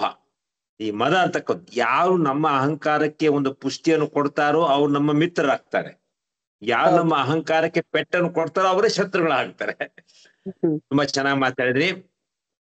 ಈಗ ಮುಂದಿನ ವಿಷಯ ರವಿಕುಮಾರ್, ತಾವು ತಗೋತೀರಾ? ಸರ್ ಕೊಡಿ. ಓಕೆ. ಸಾಧನೆಯ ಹಾದಿಯಲ್ಲಿ ವಿಫಲತೆಗಳು ಪಾಠವೋ ಅಥವಾ ತಡೆಗೋಡೆಗಳು? ಸಾಧನೆಯ ಹಾದಿಯಲ್ಲಿ ವಿಫಲತೆಗಳು ಪಾಠವೋ ಅಥವಾ ತಡೆಗೋಡೆಗಳು? ನಾನು ಶುರು ಮಾಡ್ತೀನಿ ಸರ್. ಸಾಧನೆಯ ಹಾದಿಯಲ್ಲಿ ವಿಫಲತೆಗಳು ನಾನು ಪಾಠಗಳಂತ ತಗೋತೀನಿ, ತಡೆಗೋಡೆಗಳಲ್ಲ. ಯಾಕಂದ್ರೆ ಪ್ರತಿಯೊಂದು ವಿಫಲತೆಗಳು ನಾವು ಅದನ್ನ ಫೇಲ್ಯೂರ್ಗಳಿಂದ ನಾವು ಸಾಕಷ್ಟು ಕಲಿತೀವಿ. ಓಕೆ, ಕೆಲವು ಬಾರಿ ನಮ್ಮ ವಿಫಲತೆಗಳಿಂದ ಸಾಕಷ್ಟು ಕಲಿತೀವಿ, ಆಮೇಲೆ ಬೇರೆಯವರ ಫೇಲ್ಯೂರ್ಸ್ ಅಥವಾ ವಿಫಲತೆಗಳಿಂದನೂ ಕಲಿಯಬಹುದು. ಪ್ರತಿ ಬಾರಿನೂ ನಾವೇ ವಿಫಲಗೊಂಡು ಅದರಿಂದ ಕಲಿಯೋ ಬದಲು ಒಬ್ಬ ಬುದ್ಧಿವಂತನಾದವನು, ಒಬ್ಬ ಜಾಣ್ಮೆ ಇರೋನು, ಅವನು ಬೇರೆಯವರಿಂದನೂ ಸಹ ಬೇರೆಯವರ ವಿಫಲತೆಗಳಿಂದನೂ ಕಲಿಬಹುದು. ಸೊ ನಾವು ನಮ್ಮ ವೃತ್ತಿ ಜೀವನದಲ್ಲಾಗಿರ್ಬೋದು, ಇಲ್ಲ ಅಂದ್ರೆ ನಮ್ಮ ವೈಯಕ್ತಿಕ ಜೀವನದಲ್ಲಾಗಿರ್ಬೋದು, ಸಾಕಷ್ಟು ವಿಫಲತೆಗಳಿದೆ. ಆ ವಿಫಲತೆಗಳಿಗೆ ಎದೆಗುಂಡದೆ ನಾವು ನೋಡ್ಬೇಕು. ನಾವು ಇನ್ನೊಂದು ಪ್ರತಿಯೊಂದು ಬಾರಿನೂ ನಾನು ಏನ್ ಯೋಚನೆ ಮಾಡ್ತೀನಿ ಅಂದ್ರೆ, ಯಾವುದೇ ಒಂದು ವಿಫಲತೆ, ಯಾವುದೇ ಒಂದು ಕಷ್ಟ ಬಂದ್ರು ಅದರಲ್ಲಿ ನಾನು ಒಂದು ಅವಕಾಶನೋ ಅದರಲ್ಲಿ ಏನೋ ಒಂದು ಗುಡ್ನೆಸ್ ಇರೋದು ಹುಡ್ಕಕ್ ಟ್ರೈ ಮಾಡ್ತೀನಿ. ಯಾಕಂದ್ರೆ ಅದನ್ನ ಯಾವುದನ್ನು ನಾನು ನೆಗೆಟಿವ್ ಆಗಿ ತಗೊಳ್ಳದೆ ಅಥವಾ ಅದರಲ್ಲಿ ಅದ್ರ ಮೇಲೆನೆ, ಆ ವಿಫಲತೆ ಮೇಲೆನೆ ಯೋಚನೆ ಮಾಡ್ದೇನೆ ಅದು ಏನಕ್ಕಾಯ್ತು, ಅದನ್ನ ಮುಂದೆ ನಾನು ಆ ವಿಫಲತೆ ಅಂತಗಳನ್ನ ನಾನು ಹೇಗೆ ನಾನು ಅದನ್ನ ಅವಾಯ್ಡ್ ಮಾಡ್ಬೋದು. ಸೊ ಮುಂದೆ ನಾನು ಆ ತರದ್ ಬರ್ದೇ ಇರೋ ತರ, ಆ ತರ ಫೇಲ್ ಆಗದಿರೋ ತರ ನಾನು ಯಾವ ರೀತಿ ನಾನು ಮುಂದೆ ನನ್ನ ಒಂದು ಪ್ಲಾನ್ ಯಾವ ರೀತಿ ನಾನು ಚಾಕ್ಔಟ್ ಮಾಡ್ಬೋದು, ಅದ್ರ ಬಗ್ಗೆ ನಾನು ಯೋಚನೆ ಮಾಡ್ತೀನಿ. ಆದ್ರಿಂದ ನನಗೆ ಯಾವಾಗ್ಲೂ ನನ್ನ ವಿಫಲತೆಗಳಿರ್ಬೋದು ಅಥವಾ ಇನ್ನಿತರ ಯಾರ ವಿಫಲತೆಗಳು ನಾನು ಕೇಳಿದ್ದು ಸಹ ಅವುಗಳು ನನಗೆ ಜೀವನಕ್ಕೆ ಒಂದು ದಾರಿದೀಪವಾಗುತ್ತೆ ಹೊರತು ಅವು ನಂಗೆ ತಡೆಗೋಡೆಗಳಲ್ಲ ಅಂತ ಹೇಳಿ ನಾನು ನನ್ನ ಮಾತು ಮುಗಿಸಿ ನನ್ನ ವೇದಿಕೆ ಮರಳಿ ನಮ್ಮ ಟೋಸ್ಟ್ ಮಾಸ್ಟರ್ ಆದ ಅಚ್ಚರಿಗೆ ಸರ್ಗೆ ವಾಪಸ್ ನೀಡ್ತಾ ಇದ್ದೇನೆ. ಸರಿಯಾಗಿ ಹೇಳಿದ್ರಿ ಟೋಸ್ಟ್ ಮಾಸ್ಟರ್ ರವಿಕುಮಾರ್ ಅವರೇ. ಇದು ನಾವು ನೋಡುವ ದೃಷ್ಟಿಯಲ್ಲಿ ಹಾಗಿರುತ್ತೆ. ಆ ವಿಫಲತೆಗಳನ್ನ ನಾವು ತಡೆಗೋಡೆ ಅಂತ ತಿಳ್ಕೊಬಹುದು, ಅಥವಾ ಪ್ರತಿಯೊಂದ್ರಲ್ಲಿ ನಾವು ಪಾಠ ಅಂತಾನು ಕಲ್ತ್ಕೋಬಹುದು. ಒಂದು ಸಾಮಾನ್ಯವಾಗಿ ಎಲ್ಲಾ ಕಡೆ ಒಂದು ಉದಾಹರಣೆ ಕೊಡೋದಂದ್ರೆ ಥಾಮಸ್ ಆಲ್ವಾ ಎಡಿಸನ್. ಯಾರೋ ಕೇಳಿದ್ರು, ನೀ ಬಲ್ಬ್ ಕಂಡುಹಿಡಿಯೋದ್ರಲ್ಲಿ 1000 ಸಲ ನೀನು ವಿಫಲತೆಯನ್ನು ಆಯ್ತಲ್ಲ ಅಂತ ಕೇಳಿದಾಗ ಅವಾಗ ಎಡಿಸನ್ ಹೇಳ್ತಾರೆ, ಅವು ವಿಫಲತೆಗಳು ಆಗ್ಲಿಲ್ಲ, ಪ್ರತಿಯೊಂದು ಒಂದೊಂದು ಪಾಠ ಇತ್ತು, ಅದಕ್ಕೋಸ್ಕರ ಈ ಪಾಠದಿಂದ ಕಲಿತು ನಾನು ಕೊನೆಗೆ ಬಲ್ಬ್ ಅನ್ನು ಕಂಡುಹಿಡ್ಲಿಕ್ಕೆ ನಂಗೆ ಸಾಧ್ಯವಾಯಿತು ಅಂತ ಒಂದು ಸುಂದರವಾದಂತ ಉತ್ತರವನ್ನು ಅವರು ಕೊಡ್ತಾರೆ. ತುಂಬಾ ಧನ್ಯವಾದಗಳು ಟೋಸ್ಟ್ ಮಾಸ್ಟರ್ ರವಿಕುಮಾರ್ ಅವರೇ. ಮುಂದಿನ ವಿಷಯ ವೆಂಕಟೇಶ್ ಅವರಿಗೆ ನಾನು ಕರೆ ಬರ್ಮಾಡ್ಕೊಳ್ತೇನೆ. ವೆಂಕಟೇಶ್ ಅವ್ರು, ತಾವು ತಗೋತೀರಾ? ಹೌದು ಸರ್, ಹೇಳಿ. ಸ್ವತಃ ಮೇಲೆ ನಂಬಿಕೆ ಇಟ್ಟವನು ಎಂದಿಗೂ ಸೋಲುವುದಿಲ್ಲ. ಸ್ವತಃ ಮೇಲೆ, ತನ್ನ ಮೇಲೆ ನಂಬಿಕೆ ಇಟ್ಟವನು ಎಂದಿಗೂ ಸೋಲುವುದಿಲ್ಲ. ಹ್ಮ್. ನೀವು ಶುರು ಮಾಡಿದಾಗ ಹೇಳಿ ವೆಂಕಿ, ನಾನು ಸ್ಟಾರ್ಟ್ ಮಾಡ್ತೀನಿ ಟೈಮರ್. Okay. ನೀವು ಒಂದಿಷ್ಟು ಸೆಕೆಂಡ್ಗಳ ಕಾಲ ತಗೋತೀರಾ ಅಂದ್ರೆ ತಗೊಳ್ಳಿ, ಆಮೇಲೆ ಶುರು ಮಾಡಿ, ತೊಂದ್ರೆ ಇಲ್ಲ. Okay. Mr. Venkatesh, can you move a little behind, please? You're very much in the bus. ಹಾ, That is ಹಾ. good. ಈಗ Yeah. ಸರಿ ಇದೆ? ಸರಿ. Okay. ಈಗ ಶುರು ಮಾಡಿ ರವಿಕುಮಾರ್ ಅವರೇ. ಈಗ ಮನುಷ್ಯರಾದವರಿಗೆ ಈಗ ನಮ್ಮಲ್ಲಿ ಸೆಲ್ಫ್ ಡೌಟ್ ಅನ್ನೋದು ಎಲ್ಲಾರ್ಗೂ ಕಾಡ್ತಾ ಇರುತ್ತೆ. ಹಾಗಾಗಿ ಇದು ಒಂದು ನಿರಂತರ ಯೋಚನೆ ಯಾವಾಗ್ಲೂ ನಮ್ಮಲ್ಲಿ, ನಮ್ಮಿಂದ ಈ ಕೆಲಸ ಆಗುತ್ತಾ, ಅಥವಾ ನಮ್ಮಿಂದ ಏನೋ ಒಂದು ಫಿಸಿಕಲ್ ಟಾಸ್ಕ್ ಇರ್ಬೋದು ಅಥವಾ ಮೆಂಟಲ್ ಟಾಸ್ಕ್ ಇರ್ಬೋದು, ಒಂದು ಚಾಲೆಂಜಸ್ ನಮ್ಗೆ ಯಾವತ್ತು ಎದುರಾಗ್ತಾನೆ ಇರುತ್ತೆ ಒಂದಾದ್ಮೇಲೆ ಒಂದು. ಈಗ ನಾನು ಟೋಸ್ಟ್ ಮಾಸ್ಟರ್ಗೆ ಬಂದು ಈ ತರ ಎಲ್ಲ ಮಾತಾಡ್ತೀನಿ ಅಂತ ನಾನು ಯಾವತ್ತೂ ಅನ್ಕೊಂಡೇ ಇರ್ಲಿಲ್ಲ.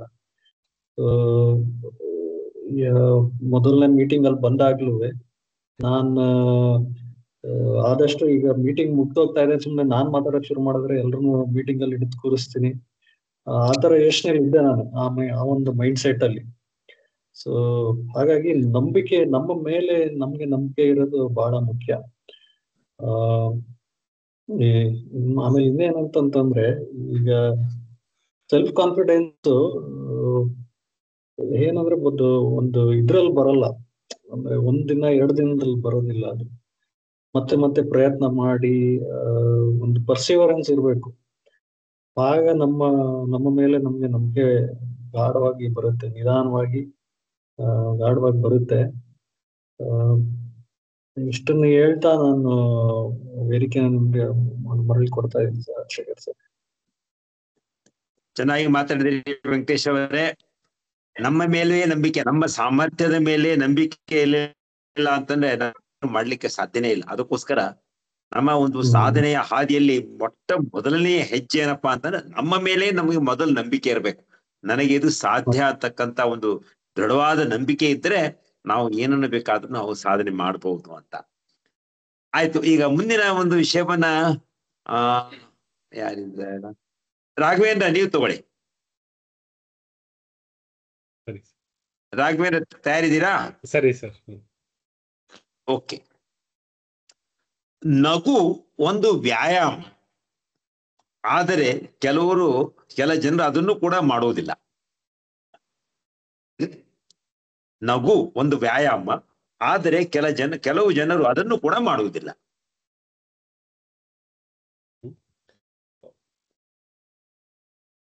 ಓಕೆ, ಸರಿ ಸರ್, ಮಾತಾಡ್ತೀನಿ. ಈಗ ನಗು ಅನ್ನೋದು ಒಂದು ಸುಲಭದ್ದು ಕೆಲಸ ಅಂತ ಎಲ್ಲರೂ ಅನ್ಕೋತಾರೆ. ಏನಪ್ಪಾ ಅಂದ್ರೆ, ಯಾವುದೇ ಮನುಷ್ಯ ನಕ್ಕಾಗ ಮನುಷ್ಯನ ಬಹಳಷ್ಟು ಸ್ನಾಯುಗಳು ಅಥವಾ ಮಾಂಸಖಂಡಗಳು ಕೆಲಸ ಮಾಡುತ್ತೆ.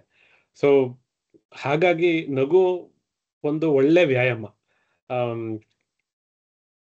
ಸೊ ನಗೋದು ಸುಲಭ, ಯಾಕೆಂದ್ರೆ ಅದಕ್ಕೆ ಹೆಚ್ಚು ಕಾರಣಗಳನ್ನ ಉಳಿಸ್ಬೇಕಾಗಿಲ್ಲ, ಕಾಯ್ಬೇಕಾಗಿಲ್ಲ. ಕೆಲವು ಸಲ ನಾವು ಒಳಗಿಂದಾನೇ ಕಾರಣಗಳನ್ನ ಸೃಷ್ಟಿ ಮಾಡ್ಕೊಂಡು ನಗ್ಬಹುದು, ತಾನೇ ನಗ್ಬಹುದು. ಅಥವಾ ನೀವು ಸಮಾಜದಲ್ಲಿ ನಡೆಯೋ ವಿದ್ಯಮಾನಗಳನ್ನೇ ಆಗ್ಲಿ ನೋಡಿ ನಗ್ಬಹುದು. ಅಷ್ಟೇ ಪೊಲಿಟಿಕಲ್ ಇವೆಂಟ್ಸ್ ಏನೇನಿದೆ ನಡೀತಾ ಇದೆ ಅದನ್ನ ಕೂಡ ನಾವು ನೋಡಿ ನಗ್ಬಹುದು. ಸೊ ಹಾಗಾಗಿ ಯಾವುದೇ ವಿಚಾರ ಕನ್ಸಿಡರ್ ಮಾಡಿದ್ರು ನಗೋದು ನಮ್ಮ ಹಾಸ್ಯ ಪ್ರಜ್ಞೆಯನ್ನ ಎಚ್ಚರಿಸುತ್ತೆ. ಸೊ ಪ್ರತಿಯೊಬ್ರು ತಮ್ಮಲ್ಲಿರೋ ಹಾಸ್ಯ ಪ್ರಜ್ಞೆನ ಹೆಚ್ಚಿಸ್ಕೊಂಡು ಎಲ್ಲಾ ವಿಷಯಗಳಲ್ಲೂ ಹ್ಯೂಮರ್ನ ಹುಡುಕೊಂಡು ನಾವು ನಗೋದನ್ನ ಅಭ್ಯಾಸ ಮಾಡ್ಕೋಬೇಕು. ಆದ್ರೆ ಕೆಲವರು ಮಾಡೋದಿಲ್ಲ, ಏನಪ್ಪಾ ಅಂದ್ರೆ ಅವ್ರಿಗೆ ಹಾಸ್ಯ ಪ್ರಜ್ಞೆ ಕಡಿಮೆ ಇರುತ್ತೆ. ಹಾಗಾಗಿ ನಗೋದ್ರಿಂದ ನಮ್ಗೆಲ್ಲಾ ವ್ಯಾಯಾಮ ಆಗೋದ್ರ ಜೊತೆಗೆ ನಮ್ಮ ಮನಸ್ಸು ಕೂಡ ಉಲ್ಲಸಿತವಾಗಿರುತ್ತೆ. ಸೊ ಪಾಸಿಟಿವ್ ಎನರ್ಜಿ ಯಾವಾಗ್ಲೂ ನಮ್ಮಲ್ಲೆಲ್ಲ ಮೂಡ್ತಾ ಇರುತ್ತೆ. ಅದೊಂದೇ ಅಷ್ಟೇ ಅಲ್ದಲೆ ನಗು ಒಂಥರ ಇನ್ಫೆಕ್ಷಿಯಸ್ ತರ. ನಾವು ನಗ್ತಾ ಇದ್ರೆ ಜನಗಳು ನಮ್ಮ ಅಕ್ಕಪಕ್ಕದಲ್ಲಿರೋ ಎಲ್ಲರನ್ನೂ ಕೂಡ ನಗಿಸ್ತೀವಿ. ಹಂಗಾಗಿ ಯಾವಾಗ್ಲೂ ನಗ್ತಾ ಇರಿ, ನಗೋದಕ್ಕೆ ಯಾವತ್ತೂ ಕಾಂಪ್ರಮೈಸ್ ಮಾಡ್ಕೊಳ್ಬೇಡಿ ಅಂತ ಹೇಳ್ತಾ ನನ್ನ ಮಾತುಗಳನ್ನ ಮುಗಿಸಿ ವೇದಿಕೆಯನ್ನ ನಿರಂಜನ್ ಆಚಾರ್ಕರ್ ಸರ್ಗೆ ವಾಪಸ್ ಕೊಡ್ತೀನಿ. ತುಂಬಾ ಮಗು ಕೇವಲ ವ್ಯಾಯಾಮ, ನಗುವತಕ್ಕಂಥದ್ದು ನಮ್ಮ ಮನಸ್ಸನ್ನು ಕೂಡ ಹಗುರ ಮಾಡುತ್ತೆ ಅಂತ ಹೇಳಿ. ಒಂದ್ಸಲ ಯಾವ್ದೋ ಒಂದು ಸಭೆಯಲ್ಲಿ ಒಬ್ಬ ಸ್ವಾಮಿಗಳೊಂದು ಒಳ್ಳೆ ಜೋಕ್ ಹೇಳಿದ್ರು. ಅವಾಗ ಎಲ್ಲರೂ ಒಳ್ಳೆ ನಗ್ತಾ ಹೋದ್ರು.